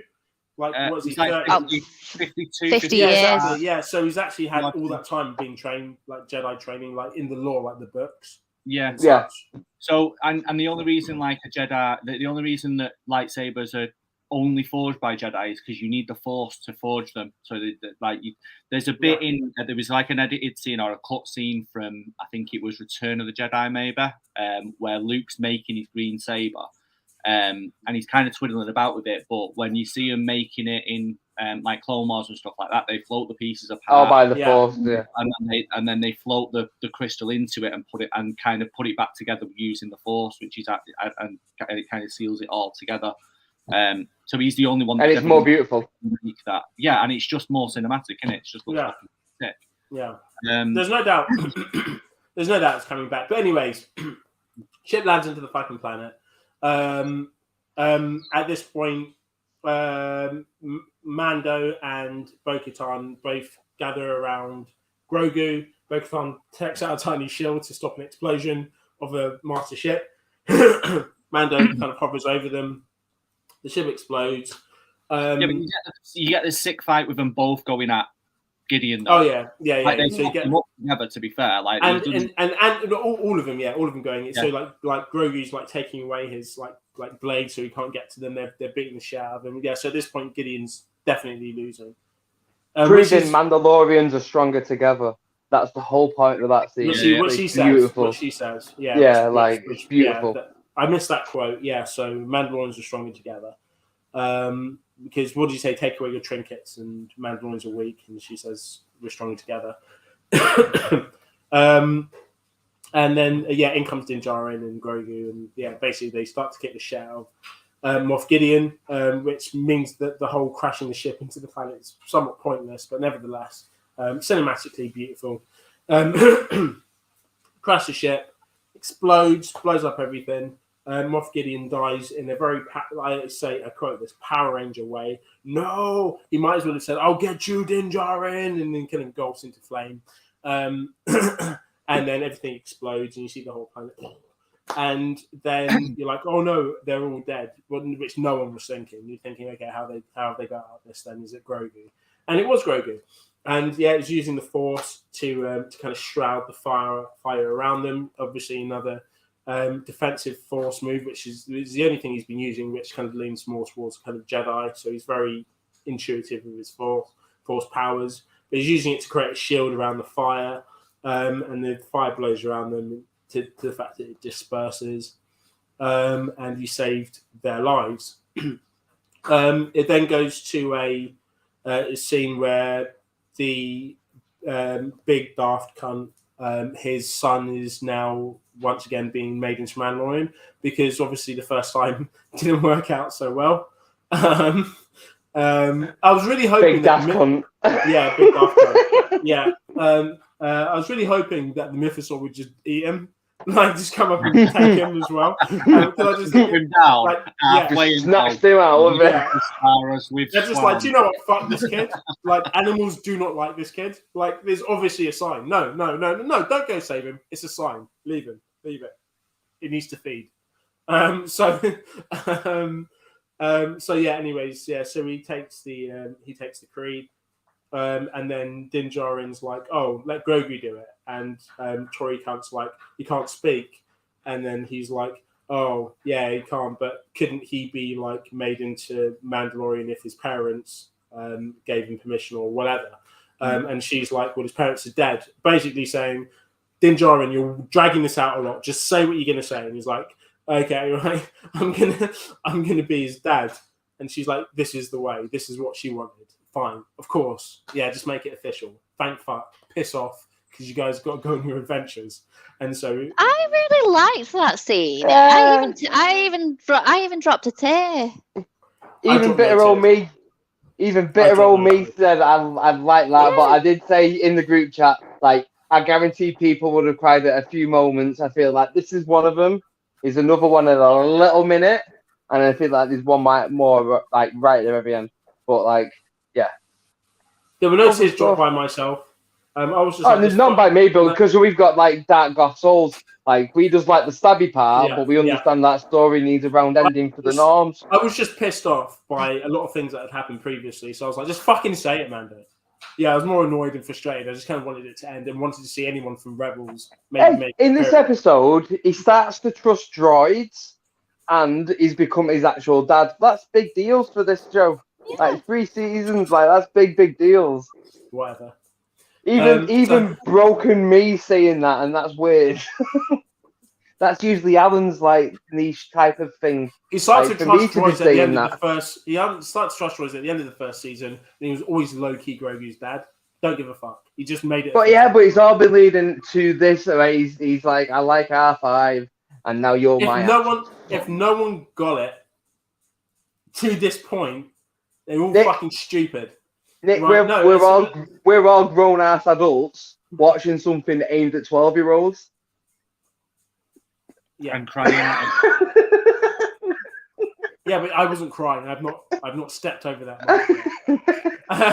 So, as far as I'm concerned, I'm just a grown ass adult getting really annoyed about something that's aimed at 12-year-olds. I'm not quite there. All your protesting, Nick. All your protesting is making me think you bald like a little babe girl. Well, Thou I'm doth sure. protest too much. Too much. I'm glad you did, but I can honestly say to you that no, there was no balling done in this. I was just not. I wasn't very happy with this episode. I feel like if this episode was done better, there may have been a tear or two. But this episode deserved none of my tears. It just deserves scrutiny. No issues with this episode at all. Then No that issues. says more about you, anime enemy, than it does about balling. I even like it. He gets his own little house, his little homestead, like his little house on the prairie. Fuck that guy. That house as well. When you look at it, is the same shape as the Flintstones house. I shit you not. Din Djarin back and watch that now. has saved that guy's life so many times. When I saw that house, I was like, "What a fuck you to everything he's done." Like Din Djarin, he doesn't need much. He's barely going to be there. It's not what you need. It's the fucking gesture. I was just like, this house. See, that's the Tory in you, Nick. That's a fucking Tory showing. That's a trailer. Yeah, you've not seen his sick fucking state of the art cellar with all these guns on the wall. Like, I was going to say, a lot of those buildings do go into the ground. Like, if anything we know about Star Wars, they do live underground a lot. Like, they have a little bit on the top, and keep Tatooine and stuff, and it's all underground. That's disrespectful though, because that's where all the Mandos came from. No. He's like, oh yeah, your bedroom's quite underground, so you might. But if you not notice, the way the Mandos live is quite underground. Yeah, but it's only because they protest it in the episode before last and said we've been living underground too long. Now we must emerge onto the surface. It was that whole issue. There's a reason why they decided to do this, because they didn't want to live underground anymore. I think you've been getting offended for the wrong people again, Nick, like a Tory. I'm not being offended for the wrong people. The thing that offended me in this was the fact that this was very rushed.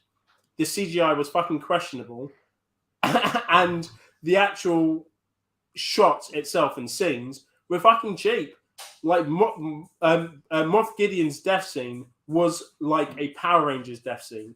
Even the canteen scene where fucking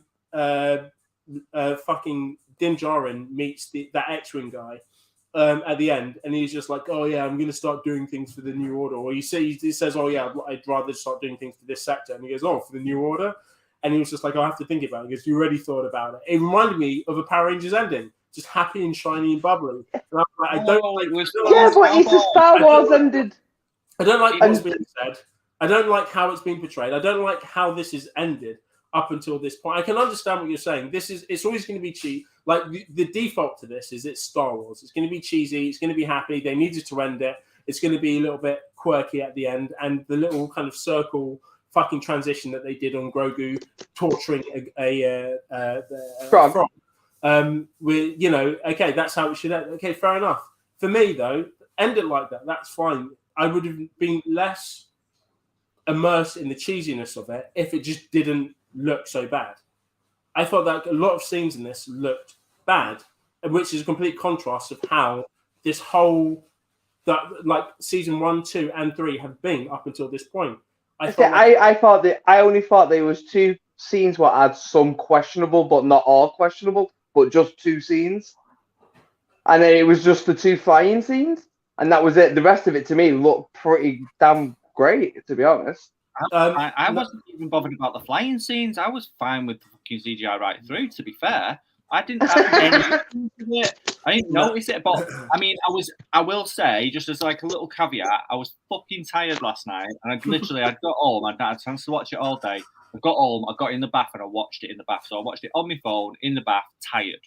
I will watch it again on a bigger screen a week, but I genuinely was like, when you were talking about the CGI, I was like, I don't get the fucking problem. Yeah. So I mean, that again, that's like that's he woke up and chose violence. That's all it is. I didn't choose violence. The thing that I actually woke up and chose violence. For everyone watching, the thing that I said was, because I didn't go, "Oh yeah, I fucking loved it. It was great." like these fucking pricks. No one The said that. the reason why No one said that, Nick. What I said. No one said that. What I said was, I thought like it was meh. That's all I said. Yeah, I didn't say it was bad. I didn't say I hated it. I just said it was meh. I didn't think it was great. I didn't think it was bad. And I was literally like, I didn't think it was anything special, this particular episode. That was enough for this cunt to go, oh yeah, like you chose violence. Yeah, it was bad. Nick's wilding out. I just said the CGI was trash. No, you didn't know. You didn't know. We had 5 messages, one after the other, with different reasons. I went, someone chose violence. Yeah, and I asked which parts, and then you went off on your fucking jollies, and I thought, oh, this is funny. Nick's chosen violence, and I'm just gonna poke the bear a little bit. I was playing up to it because I enjoy like you seeing me choose violence because I know you love it. But on the truth, I didn't hate this episode. I appreciate what they wanted to do. I know that this had to be tied up, and I appreciate and I didn't think that this was the worst ending because we've all seen Game of Thrones. However, I did feel that for a finale, and the only thing that I can base this on is the finale that we got in season 2. How that made me feel in comparison to how this made me feel was very different. Everything in season 2 was very crafted. The final episode in season 2 was very carefully done. It didn't feel rushed. It felt like they lingered a lot. I felt like there was a lot just non-spoken. I felt like the scenes looked amazing. Everything looked great. It was all in shot. No crazy, fast, ridiculous CGI battle scenes. It was just beautifully done. It looked like it could have been in a film. That's how I felt. And I feel like for the finale, if this had happened in a random episode, I'd have been like, yeah, it looks a bit shit, but they're getting to something. For this to happen as the finale, the last one, and for them to have the finale that we got in season 2, I feel like they've already put their bar there. This is what they can do. This is how they can make us feel, and this is what it can look like. That's how it should be done. I feel like for what we got for this finale, didn't live up to that. They've set their own bar. I've not dreamt this. It's not my expectations. It's what they've given us. So just do it again. I would argue it's because last week's episode was so good. And I think last week's episode was still better than the final of season 2. And I feel like that's what made this feel a little bit more damp. But that's how you feel about last week's episode because that was your favourite. But it wasn't my favourite. Yeah. But that's what I'm saying. I was just saying is because last week's, even if it's not your favourite, it was such a high bar. Like it would have been really hard to top it anyway. So whatever magical things that everyone's going to have in their head because, this is the final, it's got to be better than that episode. I feel like it's spaffed its load too early. Like if you dragged half of that episode into this episode, you'd be none of those arguments. Mate, just clean it up. Just make it look good. This is all I care. I don't want to be taken out or something. Mate, this is really it. Like for me, it felt right. It just felt rushed. It didn't feel like they can do this. The finale of the season 1 and 2 have all been. Luke's got me face took me out of it though. Mate, fine. Yeah. Mate, fine. Like Luke's face. I'll admit it. Mate, but again, I forgave certain elements of the finale of season 2 because of how it made me feel. Because this is Luke coming on and what he's done beforehand, and then the saying goodbye to Grogu again took it away from it. That drew a tear for me. You're right. Like that for me is more heartfelt than Din Djarin saying, "Yeah, I'm his dad." Because as far as I'm concerned, I always saw him as his dad. He's just saying it now for the first time. And for me, it's just, it didn't really matter to me, the fact that he's saying it or not. That's how he was. You could see everything that he's done from this episode 1 of season 1 to this point. That's how he's acted. So for him to say it didn't really matter to me because it was everything that he's done and shown that he's been his dad. That mattered more than him having to fucking say it. I feel like that's more for basement dwellers. I don't give a shit about that. What dragged me out of this was just how it was. Like I'm not talking about the story. I'm talking about fundamentally how they presented it to us. I don't think they took their time over it. don't think there was much love and care put into this one. I felt like the battle scenes again felt rushed. It didn't feel as choreographed as well with the Praetorian Guards as it was even in the episode beforehand.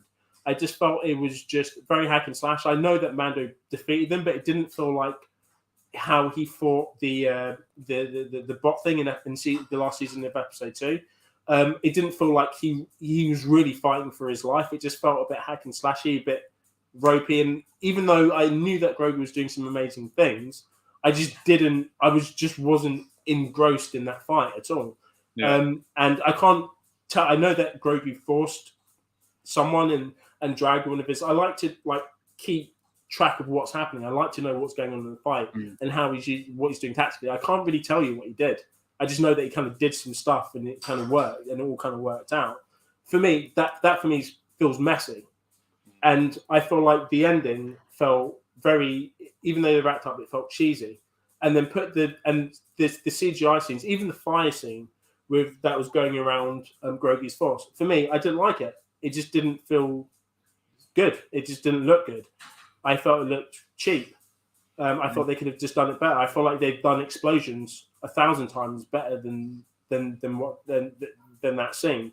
And I feel like it was a lot that they had to do, but I just didn't feel like it. I didn't feel like they were there. Didn't feel like he was really doing it. And it took me out, and it just made me feel disappointed because we've got some epic, amazing things and fights. I even said in this one, this season is probably the best space fight scenes that I've seen in any Star Wars ever. And to give us that, and then to get what we've got for this episode is a contrast. And I know, like Mike's saying, there's reasons, there's excuses, there's bars, there's benchmarks, and they have to tie it up. Like I already said that at the start of this. That's fine. Yes, they do. But why not still deliver on the quality? There's no excuse to not deliver on the same quality that we've got from start. And these things I notice. And when you're rushing it shows, especially when you haven't rushed a single episode for 3 seasons. When you give bad CGI, it shows. When you're not showing bad CGI for 3 seasons, and then to put all this into a finale, for me is inexcusable, because this should be the one that you spend the most attention on if you're going to wrap it up. That was my disappointment. I do agree, and that is how fan bases lose their fan bases by, in particular, fucking up the ending. But maybe that's also a show of they did how a whole Disney season puts of so Boba much Fett on to ruin people. That last episode was better than any episode of just Boba Fett in the Boba Fett episode. I have to say, like I said, there you go. Like I said before, I didn't hate this. I don't want this to be misconstrued as me not hating this episode. I'm not shitting on this episode. What I'm saying is, I didn't think it was good. I didn't think it's all the disappointment of the way that you feel about it. Really, that's it. It was a disappointing episode. Even for the story, the story A to B in theory works. There's nothing wrong with it. It ties up. It has one of my favorite scenes, the blast shield episode. I thought that was brilliant, amazing, but it looked good. It was brilliantly done. It was well choreographed, and you could see what he was doing. And the R5 Corporation incorporation to that as well really worked. That was amazing. So why did the final battle scene not work for me? It's because it just didn't feel like it was done correctly. It felt right. It felt different from everything. Yeah. Like I say, I need to watch it again because I can't objectively speak on it because I had no issue with it whatsoever. So I'll watch it again, obviously, because I really fucking enjoyed it. Like I really liked it, and it might be a bit of that, like you said about the last episode of last season, where you overlooked the state of Luke's face because of what enjoyed it so much. Yeah. Whereas because I really enjoyed it, so I may have just sort of subconsciously just ignored that there were some issues with like the CGI and stuff like that, but there was certainly nothing that I felt pulled me out of it at all end to end. Like, there wasn't anything where I went, I'm not really happy about that. So I could have done without the IG-11 scene at the end. It was fine. Yeah. I could have done without going to the bar because all I could concentrate on that bar was the IG-11 edit we'd already seen, so obviously you know what's coming. The fact that I think Dave Filoni was in the background because he was a guy with a fucking big cowboy hat and that looked like Dave Filoni.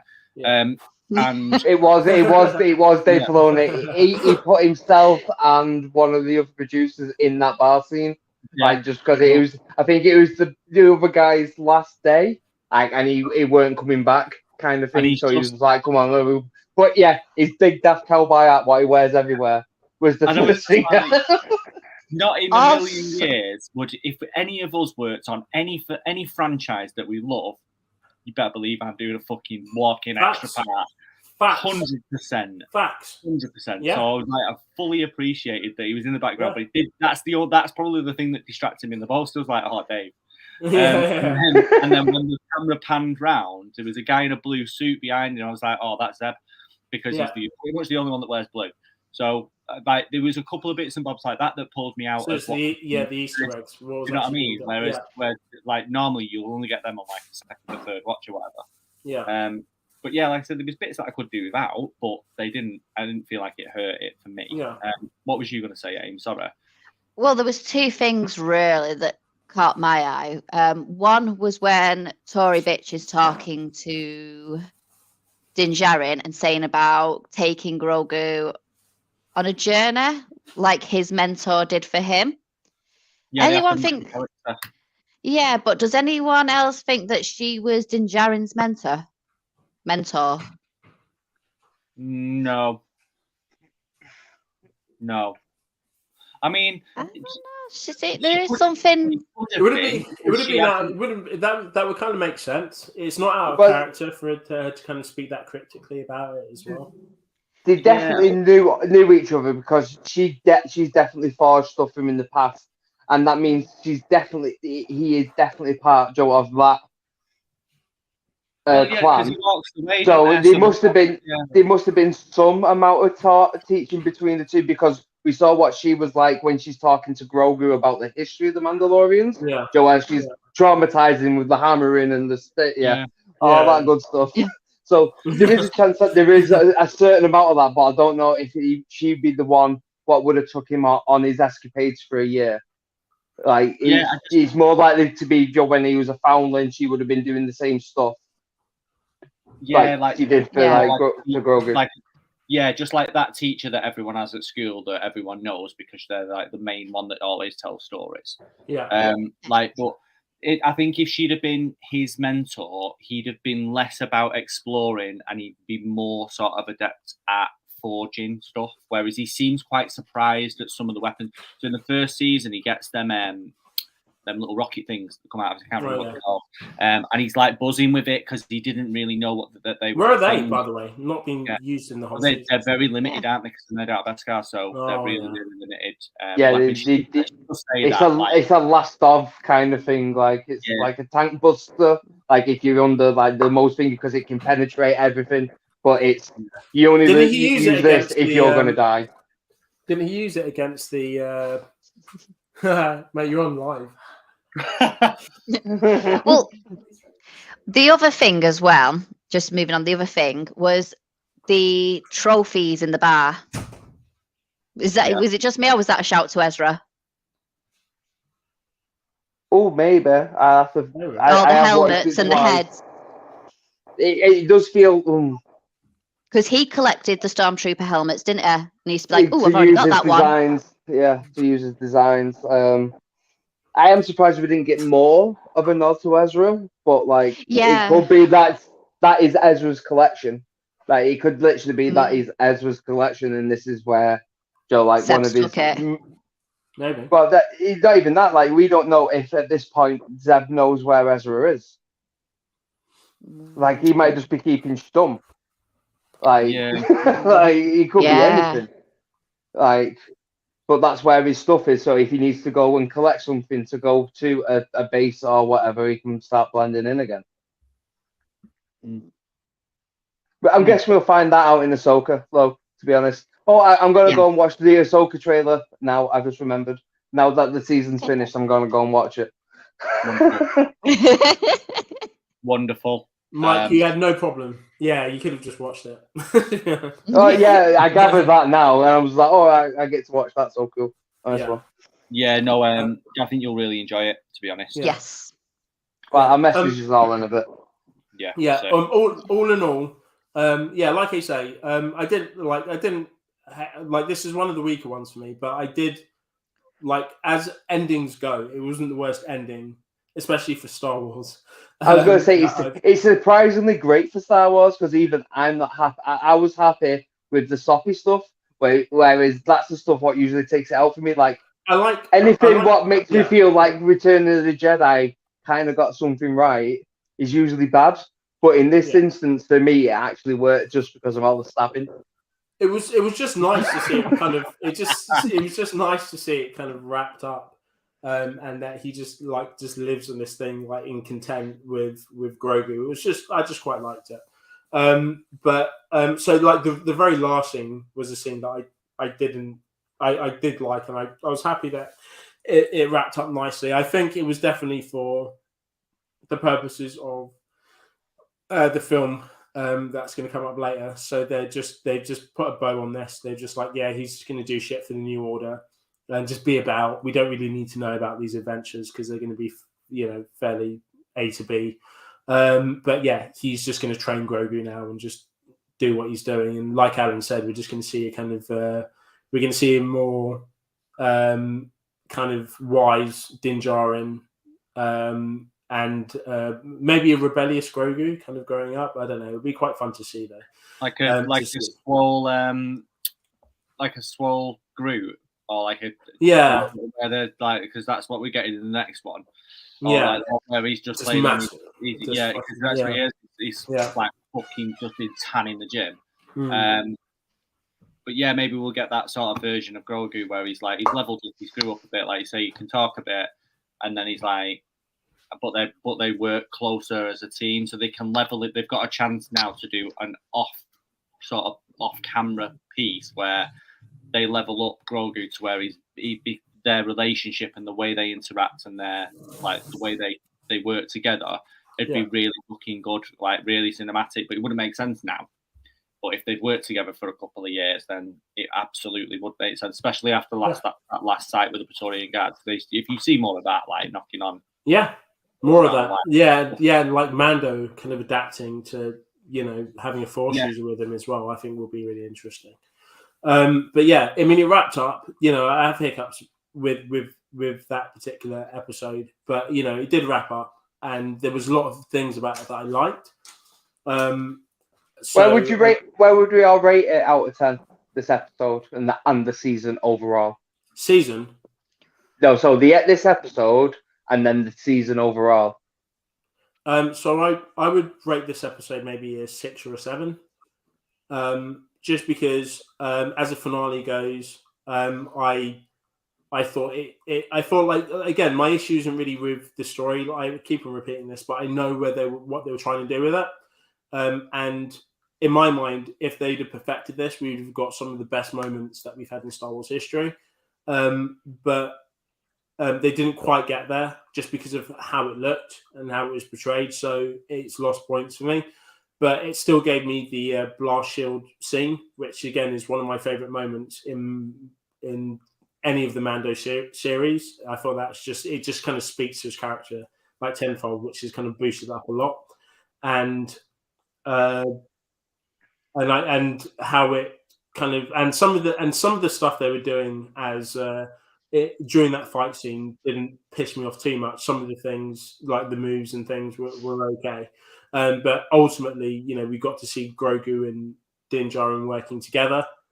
So overall, yeah, I'd probably be leaning more kind of like 6.5. Maybe I'd be kind of bang in the middle of 6 and 7. I'd say around that area. What about for the rest? What about the season as an overall? The season, I would give it an 8. Because I enjoyed a lot of more episodes than I didn't. I think there was more like in season 2 and season 1. I feel like most of the episodes I was fully grasped on. I wanted to know what happened next. I thought they were really well told. I thought they were really well shot. They gave us something different that we really enjoyed. episode 1 I really liked. I remember we were talking about the creature in the big spider thing for ages, and I won't forget that one. That was really good, and there was various others, but it also gave us that Coruscant episode, which was questionable, but then it gave us the Jar Jar Binks Jedi episode again, which I actually enjoyed. So I did enjoy, watching that scene. But then we also gave us Jack Black. So there were certain things. I'm not going to lie, I didn't watch that episode. Yeah.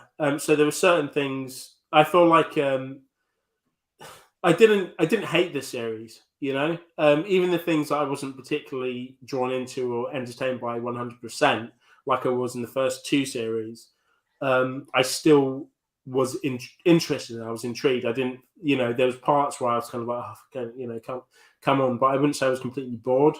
That Coruscant episode kind of made me feel like, a little bit, but I was still watching it, and there was elements that I did enjoy as a Star Wars fan. But ultimately, I liked where they went with it. I liked seeing a lot more of the Mandos. It gave us some kick-ass fight battle scenes with the Mandos as well, and got to see, we really got to see all of them working together as a unit, kicking some fucking ass, and gave us some beautiful moments as well throughout the season. So, I could be a dick and give it a 7, which I think, would still probably be fair, but there was, like you say, it kept me thoroughly entertained. And for the most part, it looked good. I feel like the only issue that I've ever had with CGI has really been on the last episode. So I can't really knock it for that as a season as a whole. So yeah, I'll give it an 8. What about you, Amy? I'm with Nick for the season as a whole as an 8, mostly for that Jack Black episode. After you guys reviewed it and everything, and what I've seen on YouTube of it, it's like, it's a filler episode. It's like one of them shitty episodes you get in the middle of an anime season that's just completely pointless. So yeah, it's fair, to be honest. Yeah. It's fair. Big facts. Exactly. So it's like, no.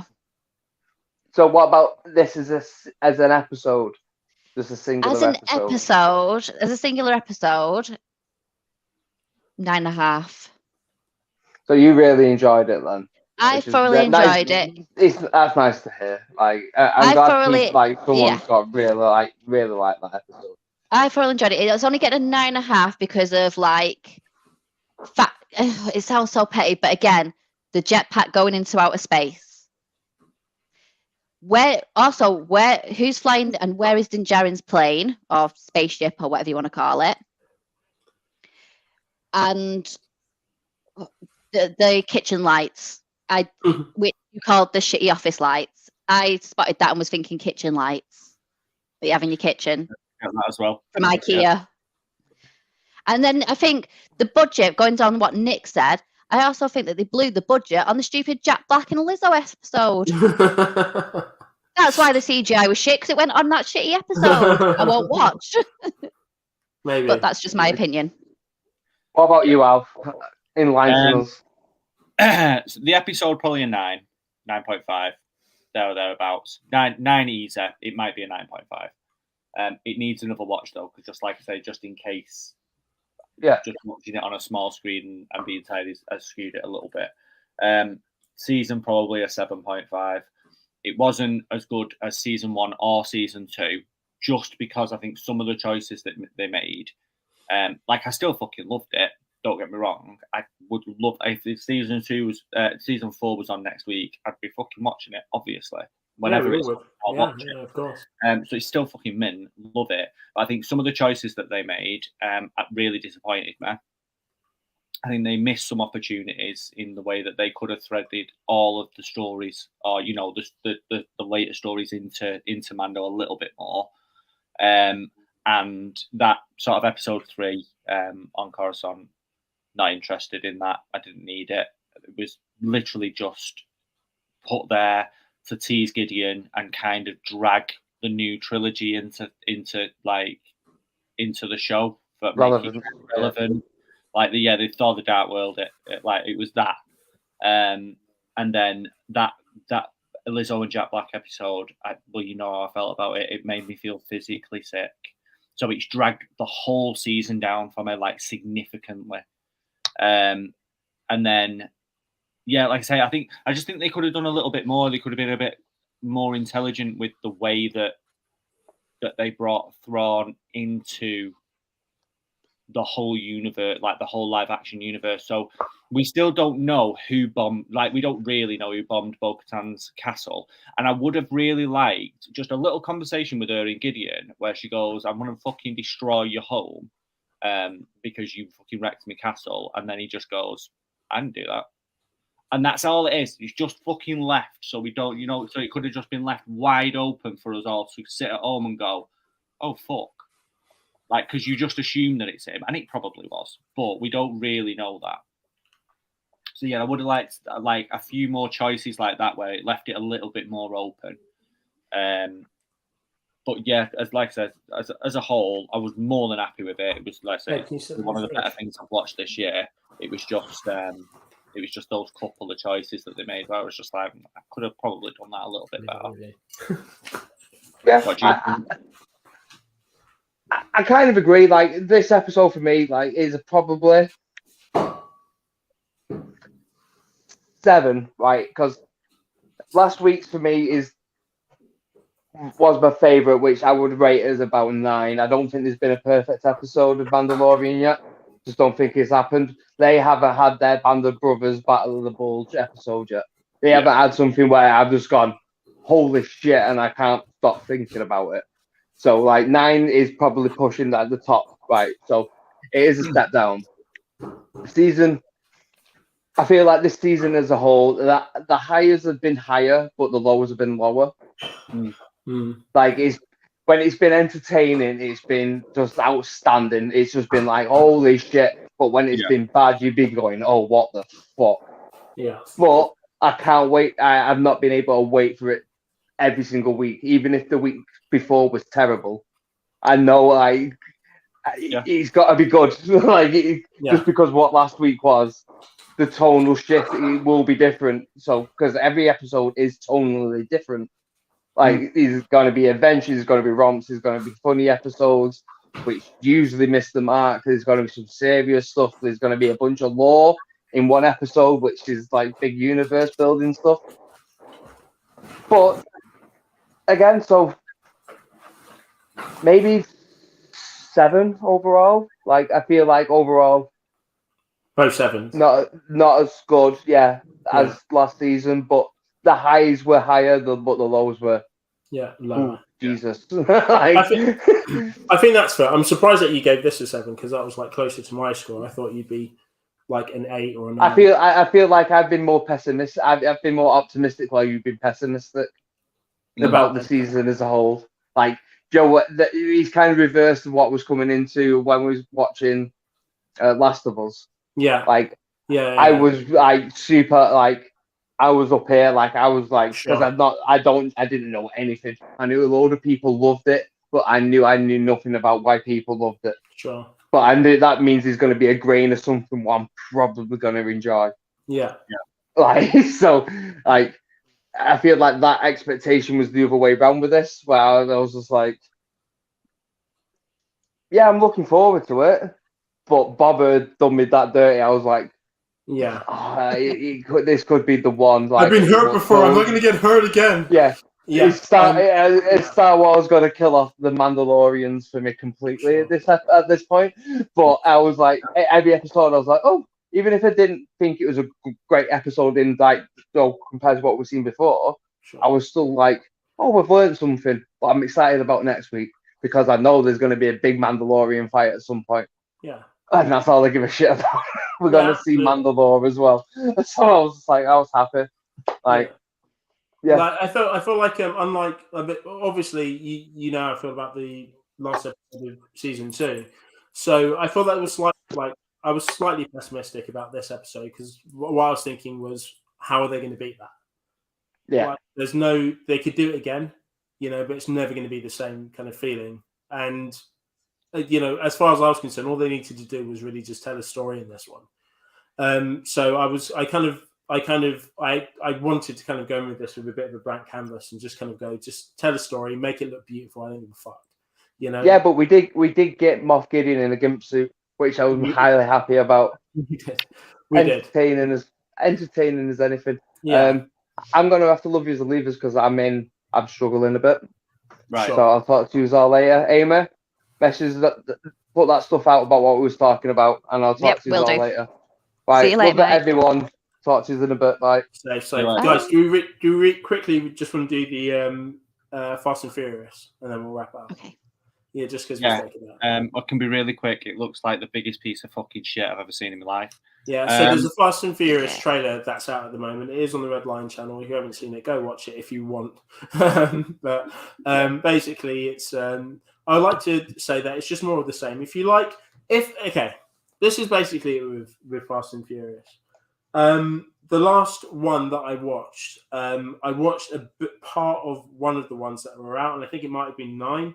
And when I turned it on to give it a chance, I think it was really kind of halfway through or even toward the end of it. I just thought, I'm just going to watch some of it and I'm just going to see, and if I kind of like what I see at this, then I'll start it again and just watch the whole thing. And when I turned it on, there was a car in space and there was someone in it. And I was like, no, I'm done. So that's all I needed to see. If you like, it's incredible because where it first started, these guys were, in effectively the hood. These guys were in the ends. They did this to get a buzz. They enjoyed the street life. There was a lot of kind of espionage aspects to it. It was quite interesting, the first one, and it was quite gritty. The underground, and now they've all become kind of CIA agent superheroes that can drive cars across buildings in Dubai, into space. And down kind of explodes. What is he? Where is he? He's at a fucking water thing where he's driving down at the end of the last. Trailer. Yeah, he's driving down something. Yeah, when the 2 trucks collide. Whatever happens, it's just not realistic anymore.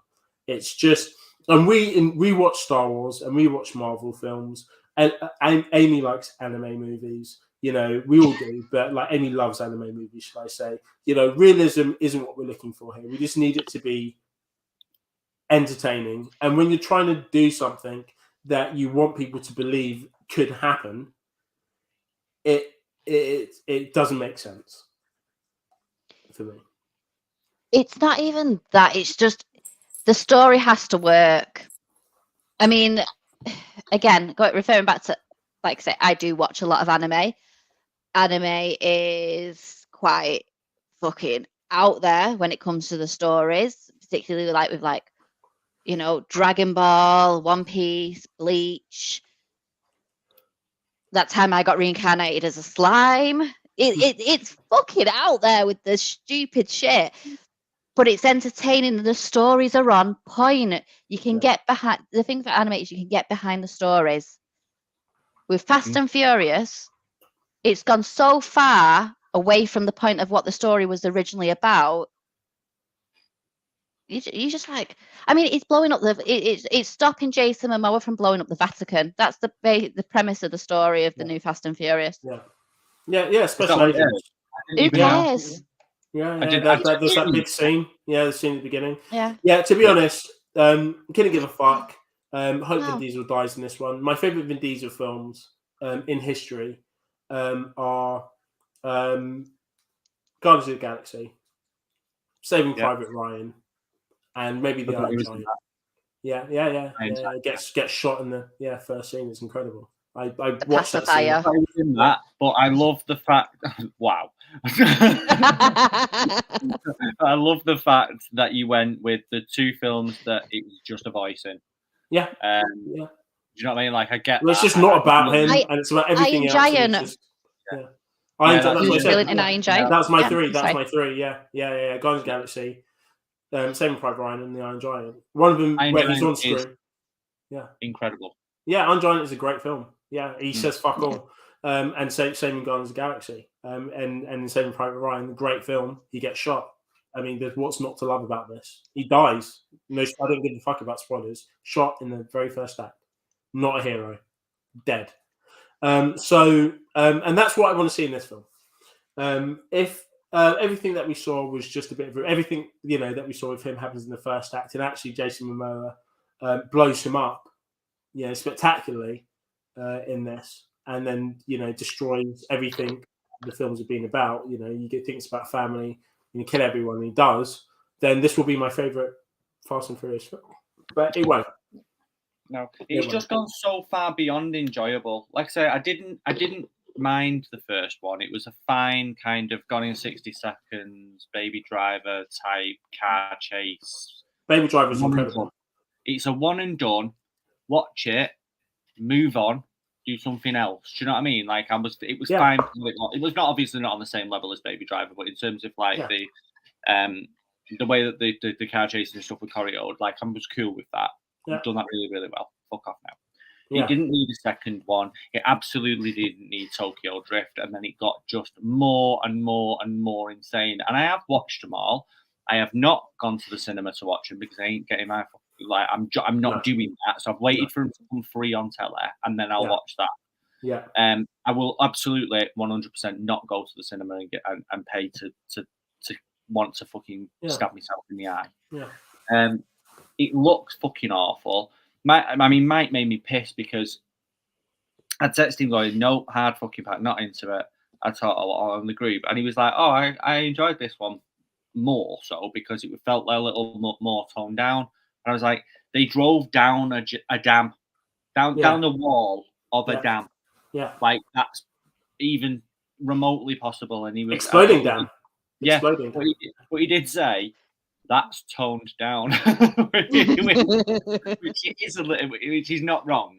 Yeah. But also, like they've got this big Indiana Jones ball rolling down the street at one point, and it's a bomb, but it never explodes all the way through, crashing through a fucking bus. What's the deal with Hollywood and destroying buses at the moment? Yeah, I watched an episode where one of the baddies infiltrates their actual base, and she kind of gasses everyone.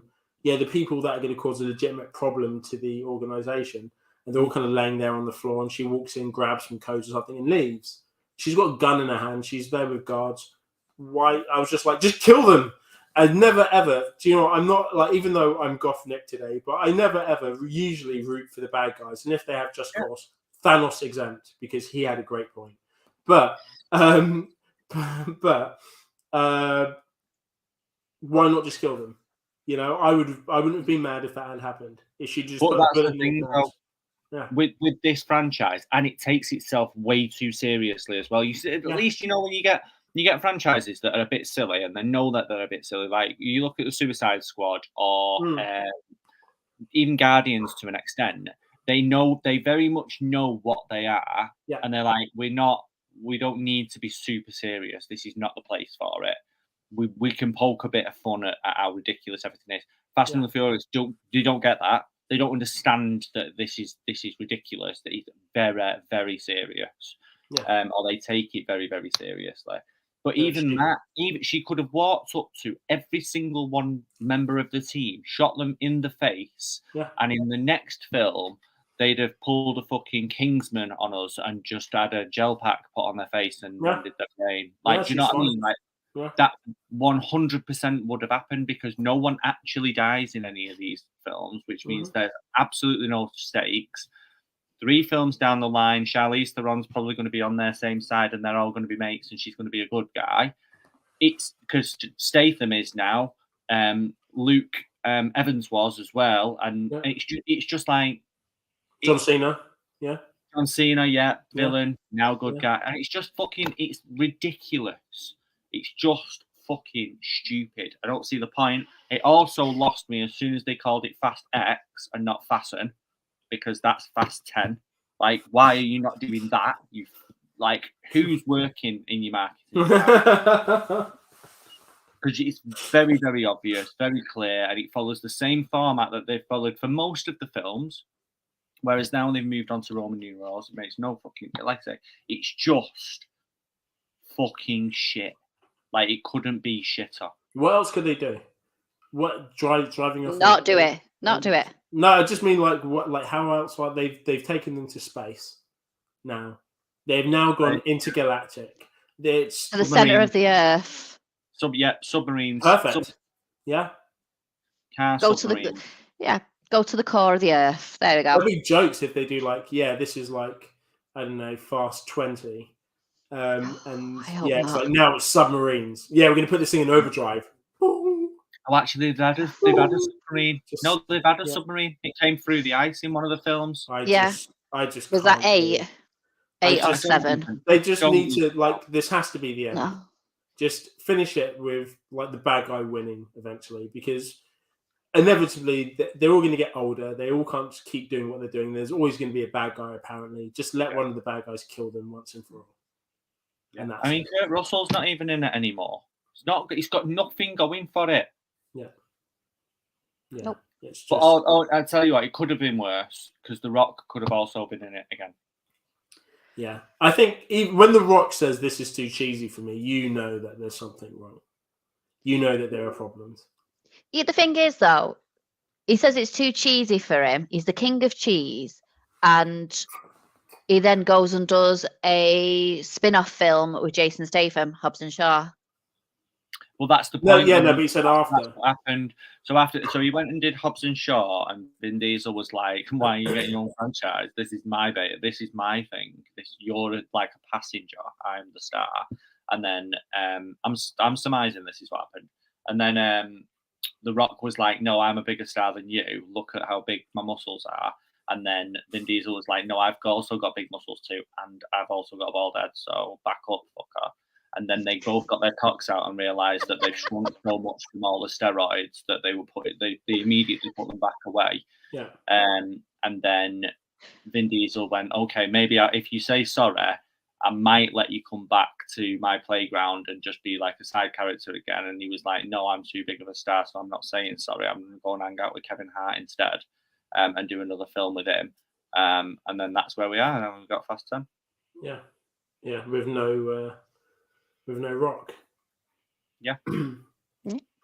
Yeah. I'm Either grateful for way, that. like as far as I'm concerned, like they're both fighting over something that should just be burned to the ground.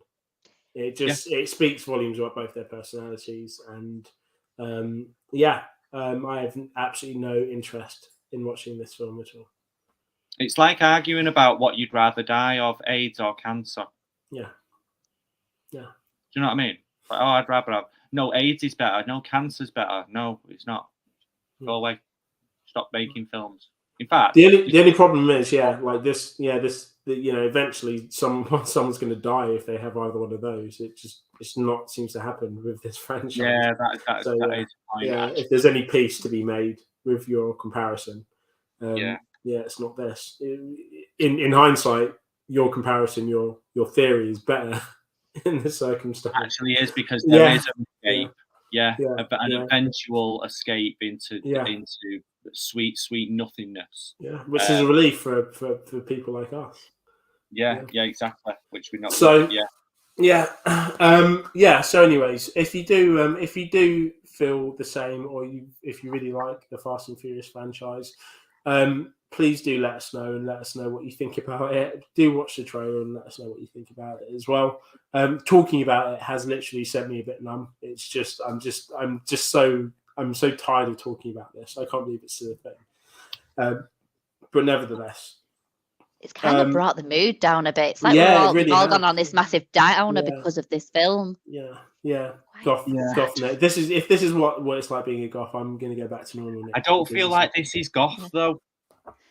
No, I feel like this is just Nick angry. I just think, and but the annoying thing is, and I mean this is really annoying, is that they'll do a Fast 11 because this one will make £1 billion fucking pound or $1 billion because people do stupid things and all the time, and they continue to go and see these types of films or this in particular this franchise, and they make an incredible amount of money, regardless of the number of stars and what they're paying on wages, regardless of the question like the CGI.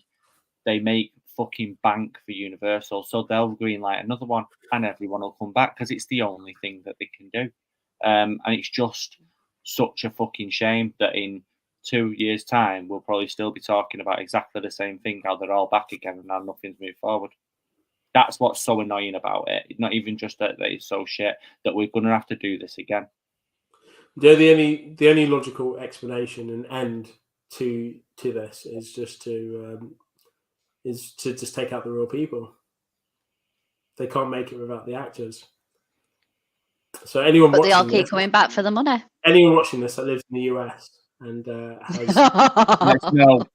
No. No. Let's not have the CIA or FBI knocking on our doors, please. But equally, like inciting violence in that way is a very real possibility over there. Like that's not even like they don't know satire. They don't understand like these people that are these specific. Like you've just talked to the basement dweller community there. You've literally called brothers to arms. I haven't said anything. No, well, you was about to. You know, I wasn't. I was going to say everyone just stop watching the film. I don't know what you guys were insinuating. So that's better. That is a better, much better than where I thought the and obviously wrongly thought. Save your money and wait for it to come out on ITV. Yeah. And those who know, jump into the DMs and we'll discuss moving forward. But anyways, right, guys, we're gonna have to wrap it up there. Because the tea's ready. But yeah, thank you, Anime Amy. Thank you very much for coming on once again. Thank you for sending us all the stuff. Now, I feel like you're one of the team. I'd like to make this official. I don't know if I should get one knee. I thought it already was. I feel like it should be official. I didn't feel like she was a guest at this point. I don't feel like you're a guest. You've been on like I've been on now. How many times have I been on now? What, is this three the times. third? Three? Yeah. I'm still a guest. Oh. Yeah. We're on Tokyo Drift at the moment. We need to get to 10. Yeah. Right. So, okay. What is it? We've got to see how the 3-episode rule goes. Yeah, exactly. All right. Okay, guys. Thank you very much for watching. Let us know what you thought about Mando and what your scores are for this episode and for the season as well. Shouts to Mike. I'm sure he's going to be fine with his back and all that stuff. Once again, shouts to he, Fast and Furious, 9 films to go. Alan the Talent, mate, it's always been a pleasure. And thank you once again to Anime Amy. My name's Nick E. Dixon. Make sure you like, follow, and subscribe. All the people that we've spoken about as well today, so like Premier Battles and Sarcasm City as well. Great channels. If you like football, you like battle rap and stuff like that, make sure you go follow it. And any Anime Amy, just before you go, anything that you want people to watch anime style now? Yeah. All sorts. If there's any recommendations you're looking for or anything, hit up my Instagram channel at anime.aims. And yeah, I'll post and find anything you're interested in. Good stuff. Anything? Even the weird anime stuff? Anything but the hentai. Okay, right, never mind then. Okay, cool. All right, nice one, guys. Thank you very much for watching. Catch you in a bit.